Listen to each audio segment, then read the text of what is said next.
ఇంత కష్ట సమయంలో, ఇంత క్లిష్ట సమయంలో మీరు అన్నగారికి ఎందుకు దూరంగా ఉన్నారు? ఏదో ఒక రోజు ఎవరో ఒకరు విడిపోవాల్సిందే కదా. విడిపోయే క్రమంలో విడిపోయినాం అనుకోండి, రేపటి రోజు కేసులో నాకు శిక్ష పడ్డది.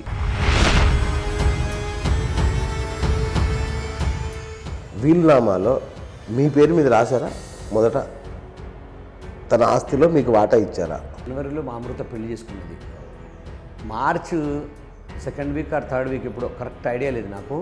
అప్పుడు ఏం చేసిందంటే ఏదో థ్రెట్ ఉన్నది అని చెప్పాను అనేది ఆయనకి ఇన్ఫర్మేషన్ ఉన్నది.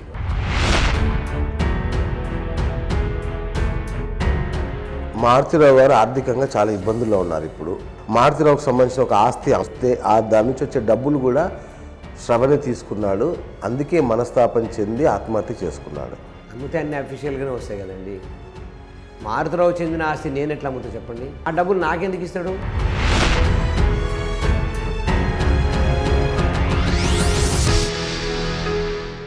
Hi viewers, welcome to top Telugu TV BS talk show.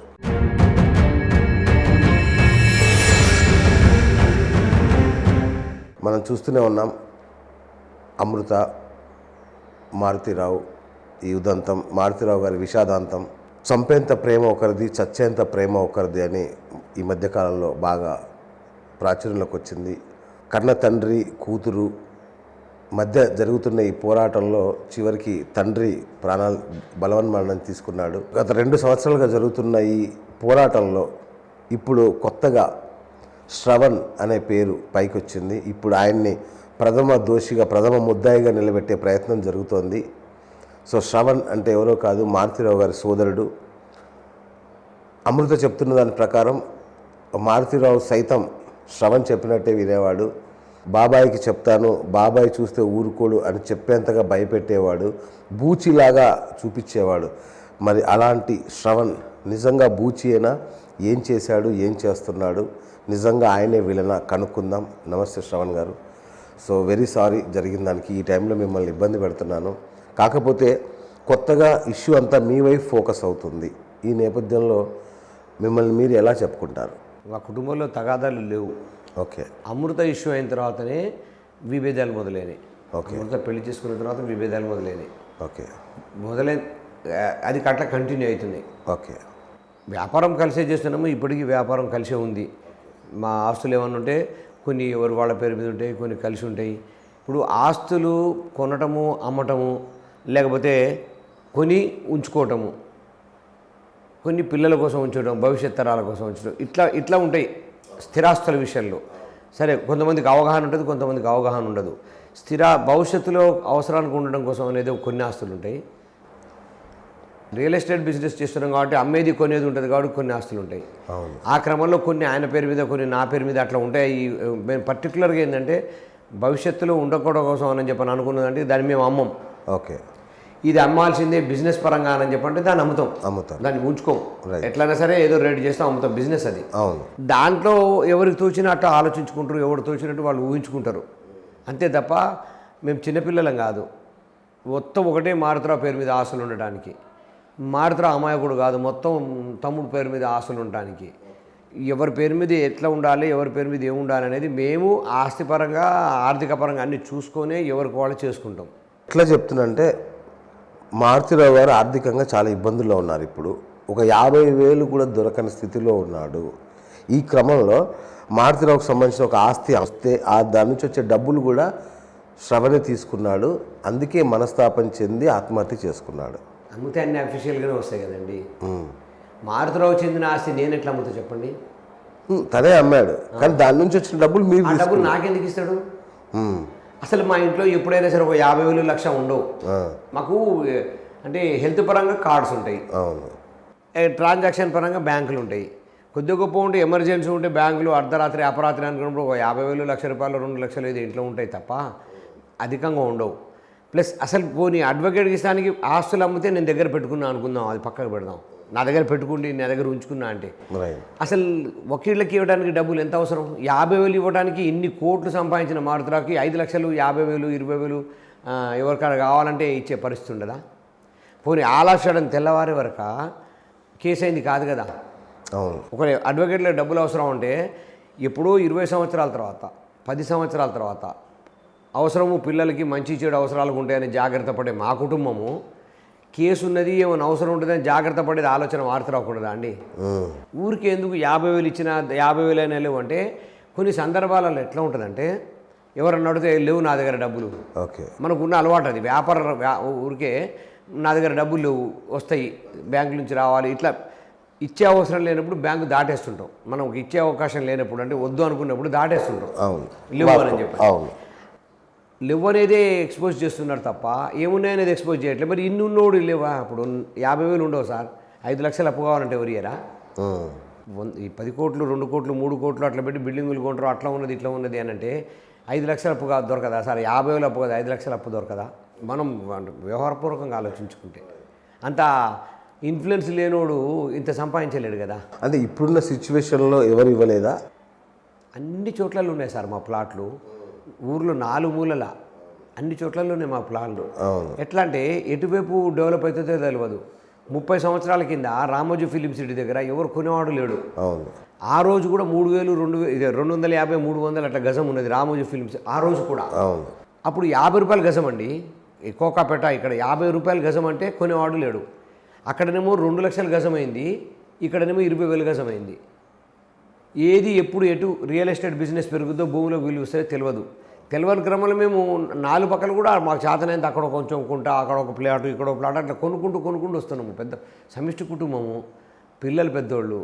మేము ఎట్లా అంటే మా తాతగారు చాలా ఊర్లోనే పెద్ద ఆస్తిపరుడు. ఓకే, తర్వాత క్రమంలో సైకిల్ సార్, 10 ఓడలు బండ్లు అయితే బండ్లు ఓడలు అయితే అంటారు కదా. మేము వచ్చే వరకల్లా జీరోకి వచ్చేసినాం. ఓకే, మా తాతగారు ఆరోగ్యం బాగలేక వేరేదే రాష్ట్రాలకు తీసుకుపోయి మైసూర్లో బాంబేలో 60స్లో 55 నుంచి 60 వరకు 1955 నుంచి 60 వరకు మొత్తం బెంగళూరులో బాంబేలో మా తాతగారిని తీసుకొని పోయి హెల్త్ చూపించుకోవడం కోసం అని 5-6 సంవత్సరాలు అక్కడే ఉంచి మా నాన్నగారు మా తాతగారిని చూపించడానికి కానీ అక్కడే వచ్చి వైద్యం చేయించారు. అంటే ఆ పరిస్థితుల్లో అప్పట్లోనే అక్కడ తీసుకెళ్ళి చేయించారంటే ఏం చెప్పండి. మా నాన్న ఒక్కడు, మా నాన్న తోడబుట్టిన వాళ్ళు లేరు.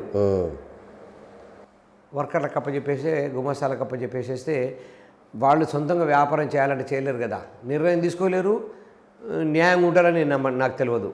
ఇదంతా కూడా నేను పుట్టలేదు. నేను పుట్టింది 55-60 మధ్యన కాదు, నేను పుట్టింది 63లో. ఓకే, తర్వాత క్రమంలో మా అమ్మగారు మాతో చెప్పే విషయాలు ఇవి, మా నాన్నగారు మాతో చెప్పే విషయాలు ఇవి నేను చూడలేదు. అయితే ఇట్లా చేసే క్రమంలో అన్ని జాగ్రత్తలు తెలుస్తాయన్నమాట. ఎందుకంటే మీరు ఏదైనా చేయండి, జీరోకి వచ్చినా ఎవరి దగ్గర పని చేయొద్దు, మీ సొంతంగా ఏదైనా చేసుకోండి. మనం ఉండేది వ్యాపార కులం, మనం చేసేది వ్యాపారం. ఒక దగ్గర పని చేయొద్దు, మనం ఏమైనా సొంతంగా చేసుకోవాలి. మీరు ఎప్పుడైనా ఎన్ని రోజులకైనా సరే ఒక దగ్గర పని చేస్తే మన కష్టం, మన తెలివి, మన వయసు అన్నీ కూడా మనం పనిచేసిన వాడి దగ్గరికి పోతాయి. అట్లా చేయొద్దు. మన కష్టం మనమే ఎంజాయ్ చేయాలి, మన తెలివి మనమే ఎంజాయ్ చేయాలి, మన వయసు మనమే ఎంజాయ్ చేయాలి అని మా నాన్నగారు అదొక్కటి చాలా నేర్పించింది. ఇందులో 10 రూపాయలు లాభం వస్తుందంటే ఆ వ్యాపారం చేస్తాం మేము. ఓకే, ఇందులో ఒక 10,000 వస్తాయంటే ఆ వ్యాపారం చేసేది, ఇందులో 1,00,000 వస్తుందంటే ఆ వ్యాపారం చేసేది. మాకేమీ మొహమాటం లేదు. చాలా మినిమం స్టేజ్ల నుంచి వచ్చినాం కాబట్టి డబ్బులంటే విలువ తెలుసు కాబట్టి డబ్బుల మీద కసి, డబ్బుల మీద ప్రేమ, డబ్బుల మీద పిచ్చి. మనము జీరోల నుంచి వచ్చినాము, ఏదో రకంగా సంపాదించాలి, మనకు ఒక గుర్తింపు ఉండాలి, మా నాన్న పేరు నిలబెట్టాలి, మా తాత పేరు నిలబెట్టాలి అని తాపత్రయం మా 3 అన్నదమ్ములకు ఉండేది. చాలా కష్టపడతాం. దురలవాట్లు ఉంటే అన్ని బంద్ చేసినాం. మా అన్నయ్య గారికి అసలు ఏ అలవాట్లు లేవు. ఓకే, నాకుంటే కూడా నేను 25 సంవత్సరాల నుంచి కూడా నాకు ఏ దురలవాట్లు లేవు, అన్ని టోటల్ క్లోజ్. కష్టపడ్డాం. వేరే అలవాట్లు లేకపోయే వరకు ఏముంది సార్. 25 సంవత్సరాల క్రితము 10,000 పెడితే ఒక గుంట భూమి వస్తే ఈరోజు అది ఎంత అవుతుందో మీరు ఆలోచించుకోండి. ఆ పరిస్థితులలో కొనుక్కుంటాం, జాగ్రత్తగా కొనుక్కుంటాం. 3 అన్నదమ్ములము అందరం కష్టపడతాం. ఒక్కడు కష్టపడితే కుటుంబంలో. శ్రవణ్ గారు, ఇంత ఇంత క్లిష్ట సమయంలో మీరు అన్నగారికి ఎందుకు దూరంగా ఉన్నారు? కేసు అయిన తర్వాత మా దాంట్లో ఎట్లా అంటే పిల్లల భవిష్యత్తులో ఏం కాదులే అని అంటారు.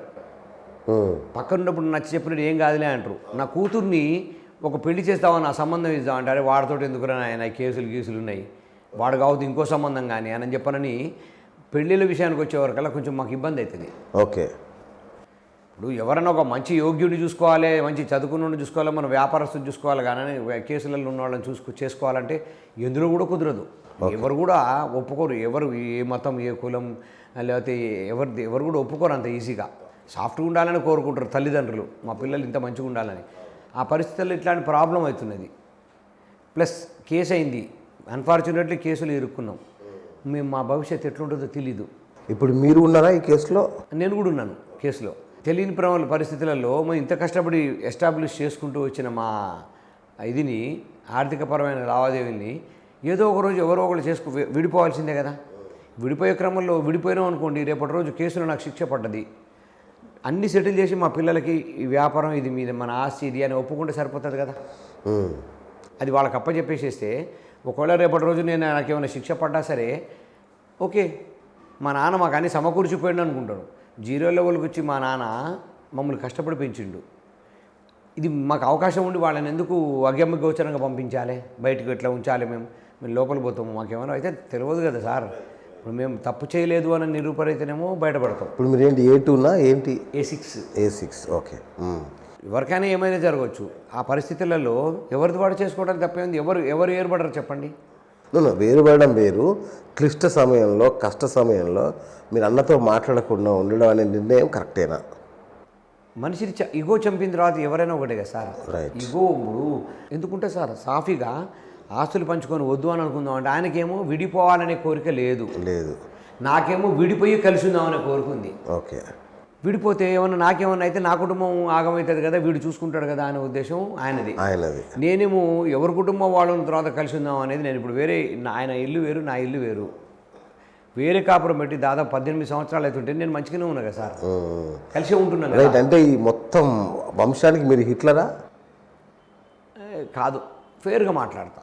ఇప్పుడు మీరు నన్ను ఎన్నిసార్లు అయినా అడగండి, ఎన్నైనా అడగండి, నిజమే ఉంటుంది తప్ప నా దగ్గర అబద్ధం చెప్పను. ఒకటి నిజం, 100 ఉంటాయి అబద్ధాలు. ఆ నిజానికి 100 అబద్ధాలు ఆడవచ్చు. నేను అసలు అబద్ధం చెప్పను. ఎవరినైనా మిరియాలలో ఎవరినైనా అడగండి, నేను అబద్ధం చెప్పను. అంటే మారుతీరావు గారు కూడా మిమ్మల్ని గౌరవంగా, అంటే కుటుంబ పెద్దలాగా, అరే బాబాయ్కి తెలిస్తే బాగోదు, బాబాయ్ కోపాడతాడు అని చెప్తే, అంటే అలాంటి హిట్లర్ నేను అనేది, చెడు హిట్లర్ కాదు. లేదు, ఏది ఉన్నా సరే ముఖం మీద చెప్తా సార్, ముఖం మీద మాట్లాడతా. నేను అబద్ధం చెప్పను. మాకు మోసం చేసే అలవాటు లేదు. డబ్బులంటే మాకు విలువ లేదు. అది మేము ఏదో అక్రమంగా పక్కకు పెట్టుకోవాలి, సంపాదించుకోవాలి, దాన్ని ఏదో మూట కట్టుకోవాలనే పిచ్చి మాకు లేదు. నాకు మా అన్నయ్యకి 100% లేదు.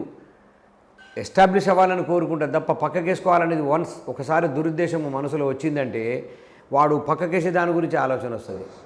కానీ ఈ వ్యవస్థను ముందలు పెట్టాలనే ఆలోచన రాదు. ఇందులో నాకెంత వస్తుంది, ఇందులో నేనేం పక్కకు పెట్టాలని చెప్పినది ఆ చెత్తాల అలవాటు అసలు మాకు లేదు. మారుతీరావు జస్ట్ ఫేస్, ఆయన ఒక అంటే సాఫ్ట్ మామూలు వ్యక్తి. వెనుకుండి లావాదేవీలని ఏవైనా నడిపించేది శ్రవణే. సో ఆయనే ఆ ఇంట్లో కీలకమైన వ్యక్తి. ఆయన మాట్లాడాడు సార్ ఎవరితోటి, ఎప్పుడు ఏదో బిజీ ఉంటాడు, ఎవరితోటో ఏదో మాట్లాడుకోవడం బిజీ ఉంటాడు. పెద్ద ఫ్యామిలీ, 7 మేము మా అమ్మకి. 7 ఇప్పుడు మా అమ్మమ్మకి సంబంధించి 150 మంది ఫ్యామిలీ, మొత్తం పిల్లలు, మనవలు, మనవరాళ్ళు, కొడుకులు, కూతుర్లు అందరు కలిసి. మా అమ్మమ్మ గారి సంతానం మొత్తం కూడా, అంటే మా నాన్న ఒక్కడే అయ్యే వరకు లేదంటే మా అమ్మమ్మ గారి తరపుననే మొత్తం మేము రిలేషన్ పెరుగుతూ వచ్చింది. 21st ఫంక్షన్ అయితే మా కుటుంబ సభ్యులు 100 మంది అటెండ్ అవుతారు. బయట వాళ్ళు, ఫ్రెండ్స్, ఊర్లో వాళ్ళు కాకుండా అంత మంచిగా ఉంటాం అన్నట్టు. ఈయన బిజీ ఉండి ఎవరితోటే బాగున్నావా అని చెప్పని మాట్లాడే పరిస్థితి. వాళ్ళకి ఏమైనా ప్రాబ్లం అయినప్పుడు మాత్రము రోజులు గంటలు టైం ఇస్తుంది. ఆనందం ఉండేప్పుడు ఉండే పరిస్థితి లేదు. ఎవరికో ఒక ప్రాబ్లం ఉండేది, ఏదో ఒక ప్రాబ్లం ఉంటుంది. సేవా కార్యక్రమాలు, దైవ కార్యక్రమాలు అట్ట చేస్తుంటాడు ఆయన.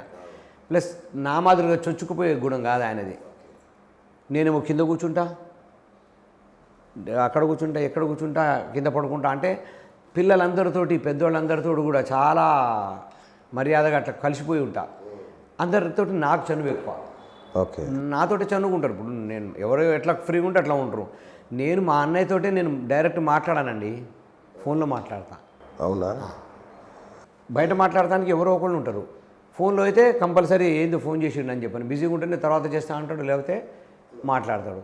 తర్వాత చేసి ఫ్రీ అయిన తర్వాత చేసిన తర్వాత మాట్లాడతాం. మాకు ఏముంటుంది, ఇప్పుడు ఏదో వాళ్ళకి డబ్బులు ఇవ్వాలి, డబ్బులు తీసుకోవాలి, పేమెంట్ టైం అవుతుంది, ఇది ఇస్తా అంటున్నారు, అంతే.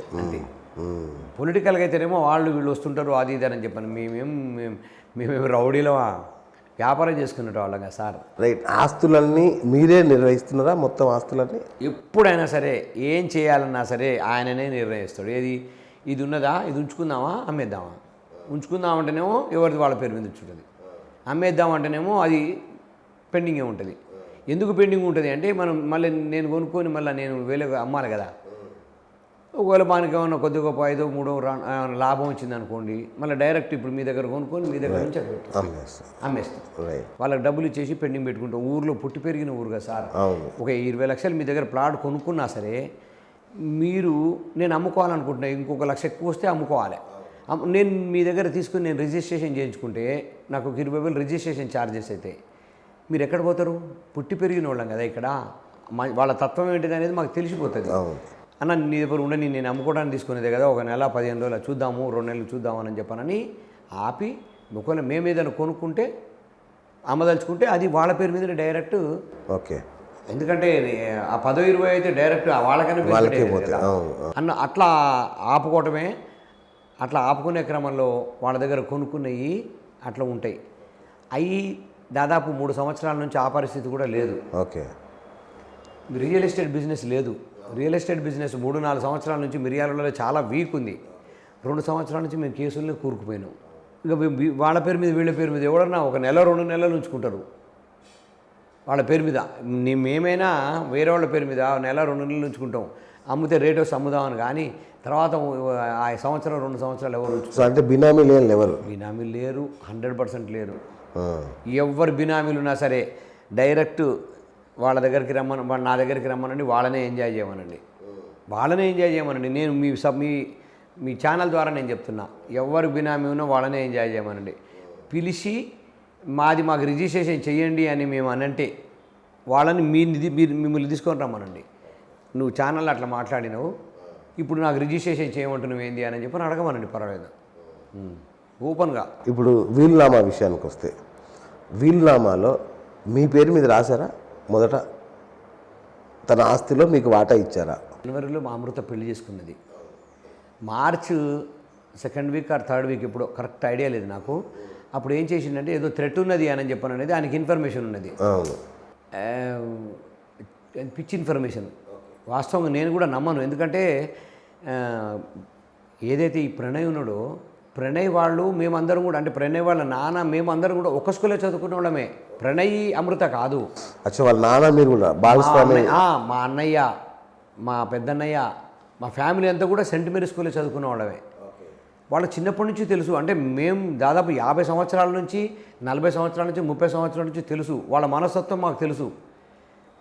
ఏంటంటే మాకు అనుకూలంగా ఉండే పిల్లగాడిని చూసుకోవాలని కోరుకుంటారు కదా, ఒకటే కూతురు మాకు, అంతే తప్ప వాళ్ళ వల్ల థ్రెట్ ఉంటుందంటే నేను నవ్వినా, అని సోది చెప్పకోనని చెప్పానన్న. చూడమను అంటే నేను చూడలేదు. మీరు నమ్మండి నమ్మకపోండి, నాకు ఆ వీలునామా రాస్తే కూడా నేను చూడలే. కేసు అయిన తర్వాత నేను చూసిన వీలునామా.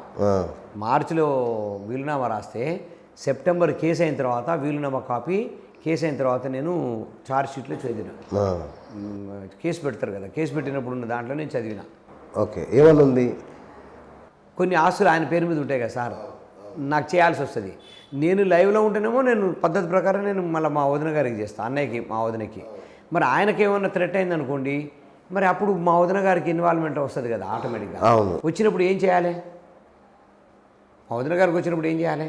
మళ్ళీ ఆమె నాకు చేస్తుంది, చేయదు. ఇప్పుడు నా అన్న నాకు నమ్మకం, లేదా నా తమ్ముడు, లేదా నా ఆయననే లేడు కదా అని చెప్పని ఆమె నాకేమైనా ఇబ్బంది పెడుతుందేమో, అన్నీ చెప్పలేరు కదా.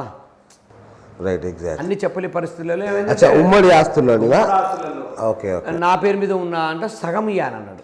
అది అబ్సల్యూట్లీ నాది కూడా షేర్ ఉంటేనే రాస్తాడు, అంతే తప్ప మెహర్బాన్ వాటా కాదు. ఓకే. ఆయన నాకు ఏదో గుడ్ విల్గా నాకు వాటా ఇచ్చేది కాదు, అది 100% నాకు వచ్చేది. కొన్ని మీ పేరు మీద ఉంటే, కొన్ని నా పేరు మీద ఉంటాయి కదా, ఉమ్మడి ఆస్తులే కదా సార్. అన్నీ ఒకళ్ళ పేరు మీదనే ఉంటే ఉమ్మడి ఎందుకు అవుతుంది అది? రైట్. మీరే కొట్టి రాయించుకున్నారా? కొట్టి రాయించుకోవడానికి నాకు సంస్కారం లేదా సార్? ఊరికనే రాస్తాడా? రాస్తే నన్ను కొట్టిండు, నన్ను రాయించుకుంటుండు, బ్లాక్మెయిల్ చేసుకుంటుండు. రిజిస్టర్ ఆఫీస్ కాడికి వచ్చి రిజిస్ట్రేషన్ చేయాలంటే అక్కడ కొడితే రిజిస్టర్ ఆఫీస్ కాడికని వచ్చి వ్యతిరేకం చేస్తాడు కదా, నేను రాను అని బెదిరిస్తాడు కదా, పోలీస్ స్టేషన్కి పోతాడు కదా. వాగ్యుద్ధం ఎట్లుంటుందంటే మీరు నన్ను కూడా బాధ పెట్టే ప్రశ్న ఏదైనా వేసారు అనుకోండి నేను గట్టిగా నిజం మాట్లాడతాను. నిజం అవును. అంటే అనవసరమైన అంటే అన్యాయమైన మాట మాట్లాడితే అట్లా మాట డిస్కషన్స్ అయితేనే ఉంటాయి అది కామన్గా, అంతే తప్ప కొట్టుకోవడం గిట్టుకోవటం అంటే ఆ విషయంలో ఏమన్నా వాగ్వాదం జరిగింది. మాట అరుచుకున్నాము. ఏది ఆస్తి పంపకాలు ఆస్తి పంపకాలలో కాదు, కేసు వ్యవహారంలో కేసు వ్యవహారంలో మా మాట అనుకున్నాం. అబ్సల్యూట్లీ అదంతా ఉత్తది. ఆస్తి పంపకాలలో మాట అనుకుంటాం అనేది 100% ఉత్తది. ఓకే. నేను చనిపోయి కూడా నేను ఆయన మీద ఆరోపణ చేయను, లేదా నేను అట్లా అనిపించుకోవాల్సిన కర్మ నాకు లేదు. ఓకే.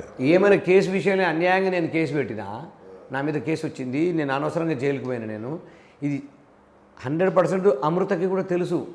ఎందుకంటే నాకు మారుతరావుకి అంతకుముందు నుంచే మాటలు లేవు. ఓకే. ఆ మాటలు లేవు కూడా ఈ పెళ్లి విషయాల్లోనే. ఓకే. అచ్చా. మాట పెరిగిన తర్వాత వద్దురా ఆయన ఒకటే అదే మైండ్లో ఉన్నాడు, అమ్ములు అని చెప్పాను. అదే పిచ్చి తప్ప వాస్తవ రూపాల్లో మాట్లాడట్లేదు అని చెప్పానని మాట్లాడటం బంద్ చేసిన జూన్ 30 తారీఖు నుంచి. ఓకే. ఓకే. సెప్టెంబర్ 14న ఇది ఇన్సిడెంట్ అయింది. పోలీసు వాళ్ళు విచారించుకున్నారు. నేనేమి మాటలు లేవు, నాకు ఇన్వాల్వ్మెంట్ లేదు, అందరూ ఓపెన్ మీడియాలోనే చెప్పారు. వాళ్ళతోటి నాకు ఎక్కడటువంటి కాంట్రాక్ట్స్ లేవు, అన్నీ చూసుకున్నారు. అయినా వీళ్ళు ఒత్తిడి చేసిండ్రు, కేసు పెట్టిండ్రు. కేసు కోర్టులో ఏ ప్రకారంగా అయితే నిర్ణయం అవుతుందో ఆ ప్రకారంగా నేను దానికి కట్టుబడి ఉంటా. అట్లే అంటే ఇప్పుడు ఐఎస్ఐ వాళ్ళతో కానీ అసలు వాళ్ళు ఎవరో నాకు తెలియదు, జైల్లోకి పోయిన తర్వాత తెలుసు నాకు. అసలు ఒక్కసారే మాట్లాడాడు, మొత్తం అంతా నడిపించింది మీరే, శ్రవణ్. నేను బయట ఎవరితో మాట్లాడాను సార్, నేను పోలీస్ స్టేషన్కి కూడా పోను. అక్కడ పోలీసు వాళ్ళు పట్టుకుంటుంటే నేను పక్క సందులో నుంచి పోతా వాస్తవంగానే. ఎందుకంటే అన్ని జేబులు పెట్టుకుని తిరగం, డాక్యుమెంట్స్, లైసెన్స్ అన్ని జేబులు పెట్టుకుని. ఊర్లో కదా, కారులో అయితేనేమో ఒక జిరాక్స్ ఉంటుంది, కార్డు ఉంటుంది అంటుంటే, ఈ ఊర్లో జేబులో రోజు మార్చుకోవాలి అని కొంచెం ఇబ్బంది ఉంటుంది కదా. ఊరికి ఇప్పుడు ఏమని చెప్పనని అట్లా సార్ ఇట్లా సార్ అని చెప్పని అనాలి, ఎందుకు లేని పక్క సందులో నుంచి పోతా. ఒక్కొక్కసారి ఉంటుంది లైసెన్స్, ఒక్కోసారి ఉండదు. అట్లాంటి నేచర్ ఎక్కడ మీరు ఎవరైనా ఎంక్వైరీ చేసుకోండి, ఆఫీసులకి, పోలీస్ స్టేషన్లకి, ఫంక్షన్లకి నేను పోను సార్. నాకు అంత పని ఉంటుంది, పని అంత ఉంటుంది. ఇప్పుడు నేను ఇందాక ఎట్లా వచ్చి చూసింది కదా, ఇప్పుడు నేను పెళ్ళికి వెళ్ళిపోతా. పెళ్ళికి మామూలు ఫంక్షన్కి కూడా ఇట్లా నేను పెళ్ళికి వెళ్ళిపోతా. ఇట్లా ఆడవాళ్ళని రమ్మని చెప్పేసి నువ్వు అక్కడికి వచ్చేయి, నేను ఇట్లా వచ్చేస్తానని చెప్పని పోతా. అంత నార్మల్గా ఉంటాను నేను. అట్లనే లేదు, రెగ్యులర్ మెయింటెనెన్స్ మంచిగానే ఉంటుంది. నా పని ముఖ్యమా, ఈ మెయింటెనెన్స్ ముఖ్యం అనుకున్నప్పుడు నా పని ముఖ్యం. నాకేమో పని అలవాటు, ఆయనకేమో వ్యవహారం మాట్లాడటం అలవాటు. అందరు పని చేస్తే వ్యవహారం ఎవరు చేస్తారు? ఎక్కడైనా ఒకటి అట్లనే ఉంటుంది కదా సార్. ఎవరైనా సార్ అన్నదమ్ములు 5 4 3 అన్నదమ్ములు ఉన్నప్పుడు అంతే ఉంటుంది. ఒక్కొక్కటి షేర్ చేసుకుంటేనే కలుస్తుంది. కానీ ప్రతి దాంట్లో పోటీ ఉంటే ముందర పడదు. ఆరోపణ చేయడం కోసం ఎన్నైనా అంటారు. ఆయన తిని కూర్చుంటే ఈయన ఎంజాయ్ చేస్తున్నాడు, ఈయన కష్టపడుతుంటే ఈయన తిని కూర్చుంటుండు, ఇదంతా అవుతుంది. ఒక ఆర్కెస్ట్రా ఉంటుంది సార్. ఆర్కెస్ట్రాలు అన్ని డ్రమ్సే ఉంటాయా?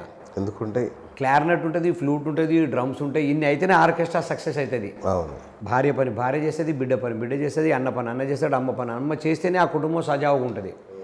ఊరికే ఒకరి వల్ల ఏది కాదు సార్, అదంతా ఉత్తదే.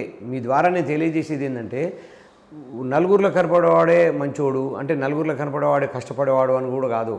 తల్లి పాత్ర కూడా కంపల్సరీ ఉంటుంది. లేయ్యా కొంచెం తిని పడుకో అంటే వాడికి సక్రమంగా తినగలిగినప్పుడే కదా రేపు పొద్దున పని చేసేది. అమ్మ ఎదురు చూస్తుంది, నేను పోవాలి అనుకునేప్పుడే కదా అతనికి సిస్టమేటిక్ అలవాటు అయ్యేది, ఇంటికి వచ్చేది. భార్య కూడా అట్లనే ఎవరి పాత్ర వాళ్ళు చేస్తేనే సమిష్టిగా కుటుంబం సక్సెస్ అవుతుంది సార్. ఎవరు చేస్తే ఎవరు కాదు. మీరు ఎప్పుడైనా కొట్టారా అమృతని? కొట్లే, తిట్టిన బాగా. 5 సంవత్సరాల క్రితం, పెళ్లి కంటే ఒక 3 సంవత్సరాల క్రితము తిట్టిన బాగా. ఎందుకు? మాకు ఇష్టం లేని పెళ్లి చేసుకుంటే ఎవరి కోసం సార్? ఎవరు ఊరికినే మనకి ఎట్లాంటి పరిచయం లేని వాళ్ళని చేసుకోమంటానికి అంత సాంప్రదాయం లేని కుటుంబం కాదు కదా. మాకు ఒక సాంప్రదాయం ఉన్నది, మాకు ఒక రిలేషన్ ఉన్నది, ఇంత పెద్ద ఫ్యామిలీ. ఎవరో మనకు సంబంధం లేకుండా మనకు సంబంధం లేని వ్యక్తిని ఇంట్లో తీసుకొచ్చుకుంటా అంటే ఆ ఇంపాక్ట్ మొత్తం ఫ్యామిలీ మీద పడుతుంది. ఆ ఉద్దేశంతో అంతే తప్ప వాళ్ళ మీద నాకు ఎట్లాంటి వ్యక్తిగత దురభిప్రాయం నాకు లేదు. మీకు కలవాలి ఎవరైనా సరే. ఇప్పుడు ఎవరైనా ఒక మంచి అమ్మాయి కావాలి, ఒక మంచి అబ్బాయి కావాలని కోరుకుంటారు, మంచి చదువుకోవాలి, మంచి ఉద్యోగం చేయాలని కోరుకుంటారు. చట్టాన్ని మనం గౌరవించాల్సిందే. మేజర్ అయిన తర్వాత వాళ్ళు చేసుకుంటారు, చేస్తారని. మేజర్ అయిన తర్వాత చేసుకునేది వెళ్ళిపోయింది. ఏ రోజు కూడా నేను అమృత జోలికి పోలేదు, అమృత గురించి పట్టించుకోలేదు.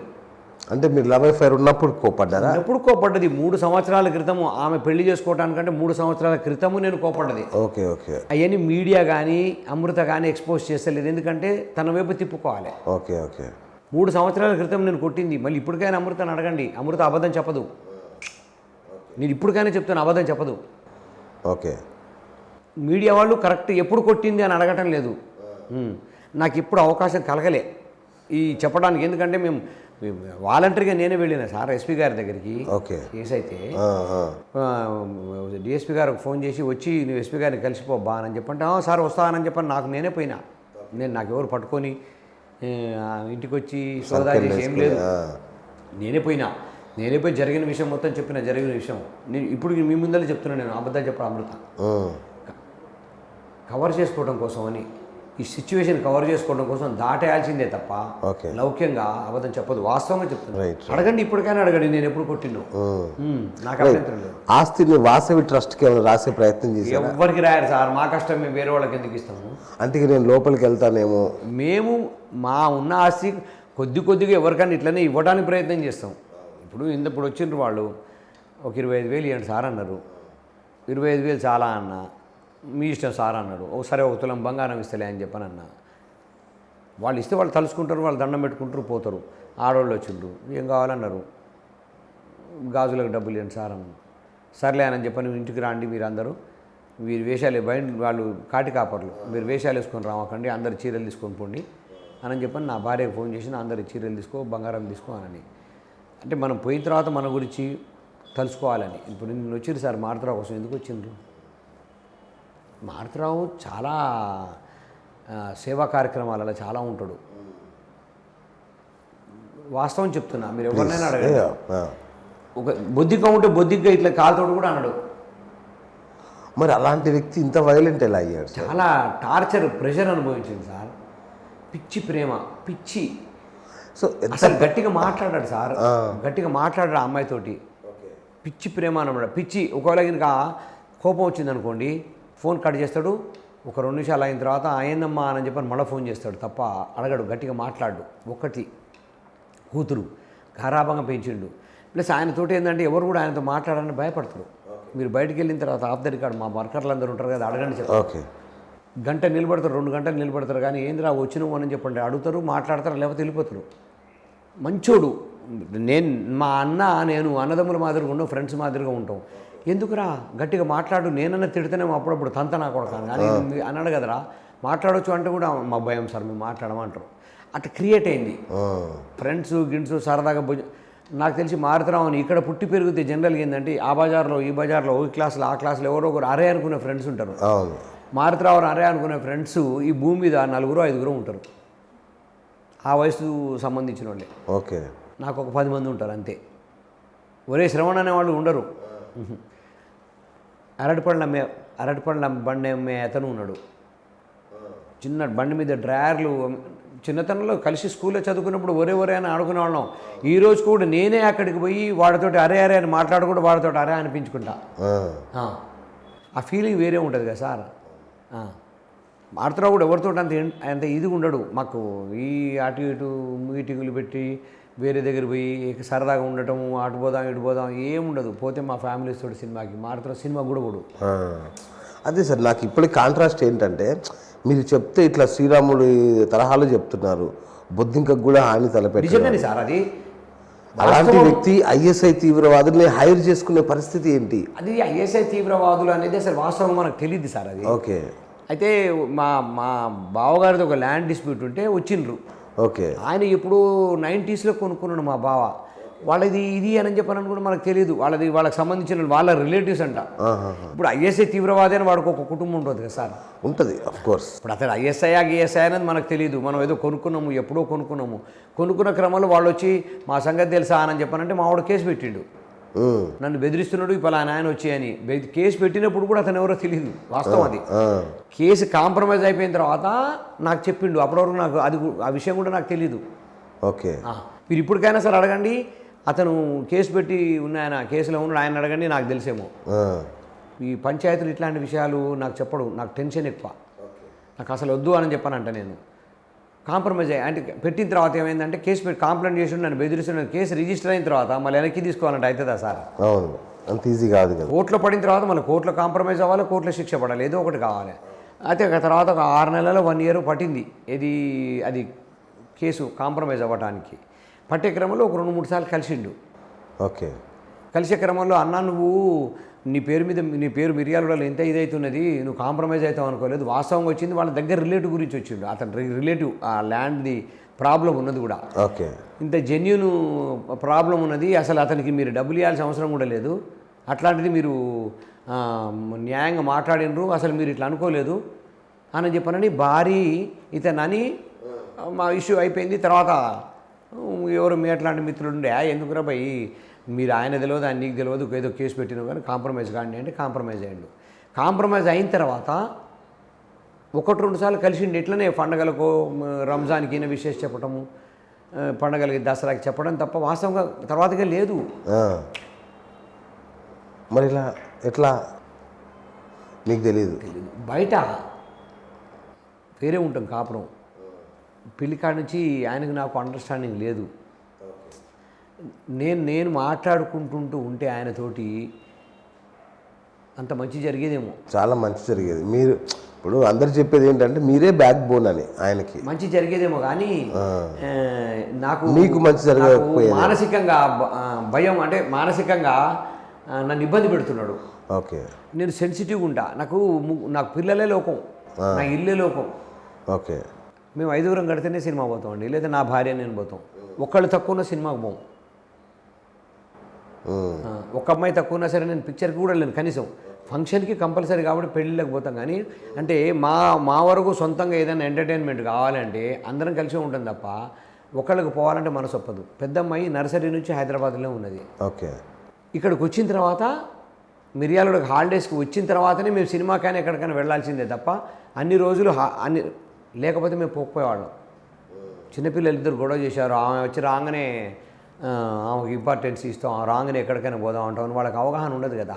కాదు నాన్న అక్క మిస్ అవుతుంది, మనం అంతా ఎంజాయ్ చేస్తుంటాం, అక్క చదువు కోసం హాస్టల్లో ఉన్నది, అది తప్పు కదా అంటే అని బిల్డప్ అంటే అట్లా ఉంటూ వచ్చినాం మేము. ఆ పరిస్థితుల్లో మాకు వేరే లోకం ఉండదు వాస్తవంగా. ఇప్పుడు రకరకాలుగా ఎన్నో అనుకుంటారు సార్. ఇప్పుడు నా పర్సనల్ లైఫ్ నాకు ముఖ్యం. ఎవరిని అక్రమంగా సంపాదించలేదని చెప్తారు చెప్పండి? ఆర్థికంగా బలపడ్డాలని న్యాయపూర్వకం వచ్చింది న్యాయంగా సంపాదించాలని ఎవరు చెప్పండి? ఎవ్వరికి చెప్పరు. ఇంత ట్రాష్ చెప్తుంటారు అంతే. ఊరికేనే ప్రతిదీ అక్రమంగా అంటే ఎక్కడ అక్రమంగా? కష్టపడడం అంటే ఏంది? రాళ్ళు మోస్తే రిక్షా దొక్కుతేనే కష్టమా? మనం ఒక 10 లక్షలు పెట్టి ఒక ప్లాట్ కొనుక్కున్నాం సార్, అది 50 లక్షలు అయింది, అది అక్రమం అయిద్దా? ఎందుకు అవుద్ది? ఇప్పుడు మనం ఈ ఇల్లు ఉన్నది కదా సార్, ఈ ఇల్లు ఇక్కడ ఉన్నది 7,500కి గుంట కొన్నాం. 7,500కి ఒక గుంట. 4 గుంటలకి ఎంత అయితే చెప్పండి? 30,000.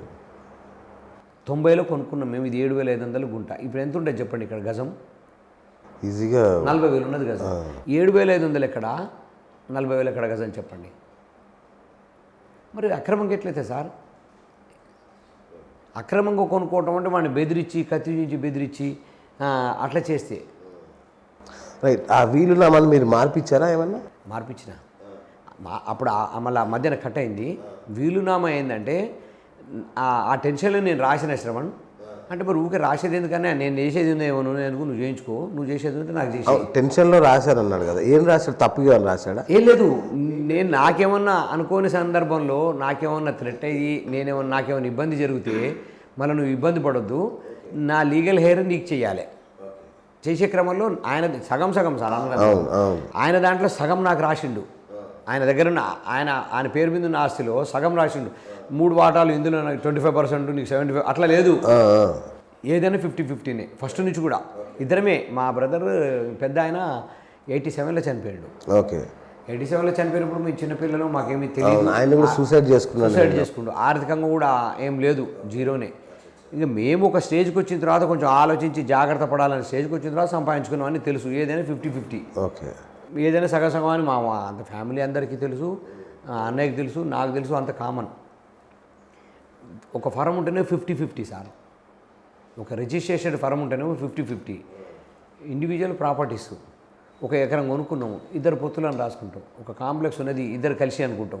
ఇద్దరు కలిసి అయినప్పుడు వాటాలు తేడా ఉంటేనేమో ఈయనకి ఇంత పైసలు ఇంత ఇంత ఇంత పర్సెంట్ ఈయన ఇంత పర్సెంట్ అంటారు. ఇద్దరు కలిసి అయినప్పుడు అది కంపల్సరీగా అది 50-50 అవుతుంది. అది టెక్నికల్గా మాకు తెలుసు. నాకు లేని విభేదాలు ఎదుటోడికి అవసరం లేదు. ఆ ప్రకారంగా చేస్తూ వస్తుంటే అయిపోయింది, మంచిగానే ఉంది. ఎమర్జెన్సీగా నీకు ఏమైనా ప్రాబ్లం అయితే నువ్వు ఇట్లా రాసినావు కదా, నేను చేసేది ఏమున్నదో చెప్పు, నేను నీకు చేయించుకుంటా. నువ్వేది చెప్తావు చెప్పు, నువ్వేది నాకు చేసేది ఉందో చెప్పు, అది చేయించుకుందాము, ఫేర్ ఉంటుంది కదా, మంచి చెడు అని చెప్పానంటే చేస్తా అంటే ఆయన దాటేయడం కోసం కాదు, నేను సమర్థించుకోవట్లేదు. ఆయనకు వేరుపడాలంటే ఇష్టం లేదు. నేనేమో నలుగురితో ఉన్నాను, మా కుటుంబ సభ్యులు ఎవరికి తెలుసు. ఆయన ఏమంటాడంటే వేరే వాళ్ళతోటి మేము ఉన్నదే ఇద్దరం రబాయ్, ఇంకా ఏర్పడేది ఎందుకు, నాకున్నది ఒక పిల్ల, పెళ్ళిళ్ళు చేసి పంపించేసిన తర్వాత మేము ఇద్దరం కదా కలిసి ఉండేది, ఏర్పడేది ఏముంది. ఒకవేళ ఈ ప్రపోజల్ పెట్టినప్పుడు ఏంటంటే తండ్రి అయినా నాకు కొడుకైనా వాడే, తమ్ముడైనా వాడే. ఇక నేను ఏర్పడి మేమేం చేయాలి చెప్పు, మాకున్న అలవాట్లే ఉంది, మేము షోకులు చేసేది లేదు, మేము ఏదో ఇట్లా విదేశాలకు తిరగాలి అట్లా ఏం చేసేది లేదు. ఇక ఏంది అని చెప్పిన ధోరణి ఉంటే అంటే అదే రక్తం కదా, నాకు కూడా విడిపోవాలనేది ఒత్తిడి నేను ఎట్లా చేస్తా చెప్పండి. మాకు కూడా ఎందుకంటే జనరల్గా సమిష్టి కుటుంబంలో ఒక 10,000 ఖర్చు పెట్టినావు అంటే నువ్వు నాకు చెప్పకుండా ఎట్లా పెట్టినావు, ఒక 10 తులాలు బంగారం అంటే నాకు చెప్పకుండా ఎట్లా కొనుక్కున్నావు అని ఉంటుంది. ఏముండదు మా దాంట్లో. మా ఇంట్లో ఇది కొన్నాము, ఇది ఖర్చు పెట్టినాము, ఇది చందా ఇచ్చినాము, ఇది ఏమి విభేదాలు ఉండవు. విభేదాలు ఉంటే ఎక్కడన్నా ఇన్ని సంవత్సరాలు ఖర్చు ఉంటావు మీరు చెప్పండి. నువ్వు ఆల్మోస్ట్ రిటైర్మెంట్ ఏజ్కి వచ్చినాము, విభేదాలు ఉంటే కలుస్తావా? ఎక్కడన్నా గతంలో ఈ ఇష్యూ కంటే ముందు ఎక్కడన్నా మేము కొట్టుకున్న సందర్భాలు ఎక్కడన్నా మీరు ఎంక్వైరీ చేసుకోండి, ఎక్కడన్నా ఎవరినైనా అడగండి. నేను గొప్పగా చెప్పట్లేదు, ఇన్స్పిరేషన్గా తీసుకుంటారు. అట్లా ఉండాలిరా అన్నదమ్ములు అంటే అట్లా ఉండాలిరా, వాళ్ళని చూసి నేర్చుకోండిరా. ఆడవాళ్ళు వచ్చి ఇట్లా పట్టుకొని చేతులు పట్టుకొని చెప్తారు సార్, ఉంటే అట్లాంటి అన్నదమ్ములు ఉండాలిరా అని. అంటే అంతకంటే ఎక్కువ ఎందుకు సార్ ఇంకా మాకు చెప్పండి, డబ్బులు ఏం చేసుకుంటాం, మారుతరం ఏం తీసుకుపోయిండు చెప్తుంటారు, అంత అబద్ధ. మరి దాన్ని మేమేం చేస్తాం అంటే నమ్మటానికి ఒకటంటే ఇంకా 4 ఆర్గ్యుమెంట్ చేస్తారు. నిన్ను నమ్మించాల్సిన అవసరం నాకు లేదు కదా, నా యాటిట్యూడ్ నాకు కరెక్ట్ ఉండాలి. రైట్. మీరు ఆ వీళ్ళ మార్పించి ఏం రాపించారు? మార్పిచ్చే సందర్భాలు కూడా ఏంటంటే చేస్తా అన్న తర్వాత మార్చిలో చేసిండు, చేయంగానే ఏమంటే నేను ఒత్తిడి చేయలేను కదా, క్యాన్సిల్ చేయక ఒక నెల తర్వాత నేను క్యాన్సిల్ చేయమని చెప్పానని ఒత్తిడి చేసిన. అది జూన్ వరకే ఏమైందంటే గొడవైంది. ఇప్పుడు ఏప్రిల్, మే, జూన్ 3 నెలల గ్యాప్లో మధ్యన ఒక నెల రోజులు అంటే కరెక్ట్గా నేను ఏదో లెక్క పెట్టి మాట్లాడలేదు. మార్చి ఎప్పుడో అయితే చేయకపోతే జూన్ ఎండింగ్లో అసలు మొత్తానికి విడిపోదామని ప్రపోజల్ పెట్టిన.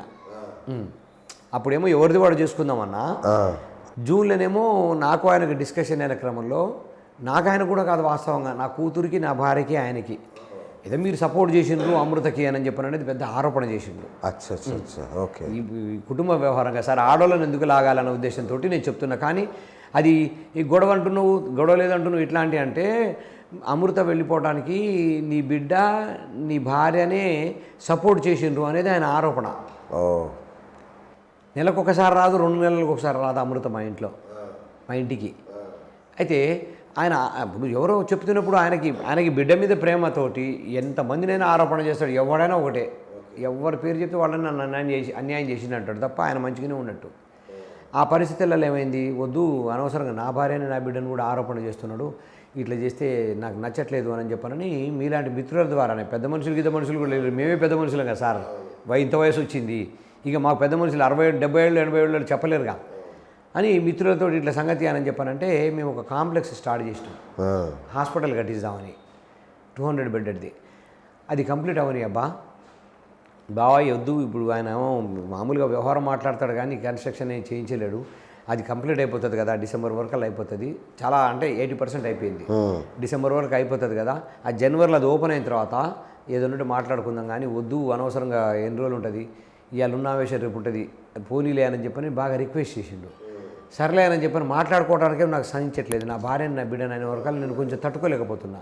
నా భార్య నా బిడ్డ వాళ్ళని నేను వదిలిపెట్టి ఉండే పరిస్థితి కాదు కదా, అట్లాంటి పరిస్థితులలో నా కోపంతో అట్లా కంటిన్యూ అవుతుంది కానీ మనకు నీ పని చేస్తూనే ఉన్నాం. ఇక నువ్వు వద్దు బిల్డింగ్ అయిన తర్వాత వెళ్ళిపోదాంలే అని చెప్పండి. ఇక మళ్ళీ తర్వాత నేను ఒత్తిడి ఏం చేయను, జూన్ 30 తారీఖు తర్వాత జూలై 2, 3 అంటే జూలై 1కి మా అమ్మాయి ఇది బర్త్డే ఉంటే మేము వచ్చినాం. హైదరాబాద్ తీసుకొని వచ్చిన మా అమ్మాయిని హైదరాబాద్ పోయి బర్త్డేకి, పెద్ద అమ్మాయిని. చిన్న అమ్మాయి ఇక్కడే ఉంది, ఈ ఆర్కిటెక్ట్ ఇంజనీరింగ్ చేస్తుంది. అప్పుడు కాలేజీ స్టార్ట్ అవ్వలే, ఓకే. ఇంటికాడ ఉన్నది కదా. ఎప్పుడు వీళ్ళు కాలేజీలు అని చెప్పాను, హైదరాబాద్లో అట్లా ఉంటారు కానీ ఇంట్లో ఉండరు కదా సార్ బర్త్డేస్కి, మేమే అక్కడికి వెళ్ళాల్సి వస్తుంది.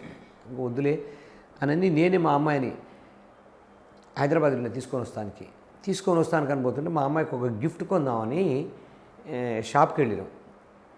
నా చెల్లికి ఒక గిఫ్ట్ తీసుకుందామని చెప్పానంటే వెళ్దాం రానని చెప్పానన్నా వెళ్ళినాం. పోయినాం, ఒక గిఫ్ట్ వాచ్ తీసుకున్నాము. ఇంకో వాళ్ళు నాది అంటే ఫటాఫట్ ఉంటుంది అన్నీ, ఏదో అట్లా ఉండదు. వాచ్ తీసిండు అక్కడ పెట్టిండు.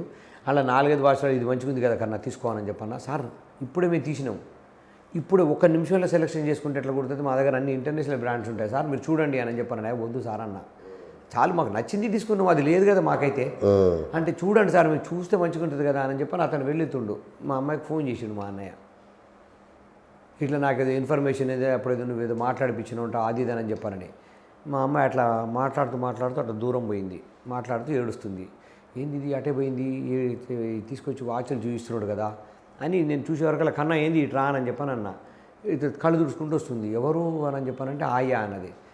ఫోన్ తీసుకున్నా ఆయనతోటి, ఫోన్ తీసుకొని ఏమైంది అని చెప్పానంటే నాకు 1-2 సార్లు ఫోన్లో సపోర్ట్ చేసిందని తెలిసింది, ఇట్లా సపోర్ట్ చేసినట్లు కుడుతుంది, నా కుటుంబాన్ని నాశనం చేస్తున్నారు అది అని చెప్పానంటే అన్నయ్య నేను ఇప్పుడు రేపు కీర్తిది బర్త్డే ఉంది, ఎట్లయినా నేను మిర్యాల దాన్ని తీసుకొని వస్తాను కానీ వచ్చిన నేను రాగానే నేను ఇంటికి పంపిస్తాను, నీ దగ్గర పంపిస్తాను, నీ దగ్గర నీకు ఏమైనా ఇన్ఫర్మేషన్ కావాలంటే దాన్ని అడుగు, డీటెయిల్గా తెలుసుకో, నేను మాట్లాడేది ఎంత హక్కు ఉందో నీకు అంతే హక్కు ఉంది, నీ తమ్ముడు మీదనే హక్కు ఉన్నప్పుడు తమ్ముడు బిడ్డ మీద ఉండదా, పంపిస్తా అని చెప్పని అన్న అని.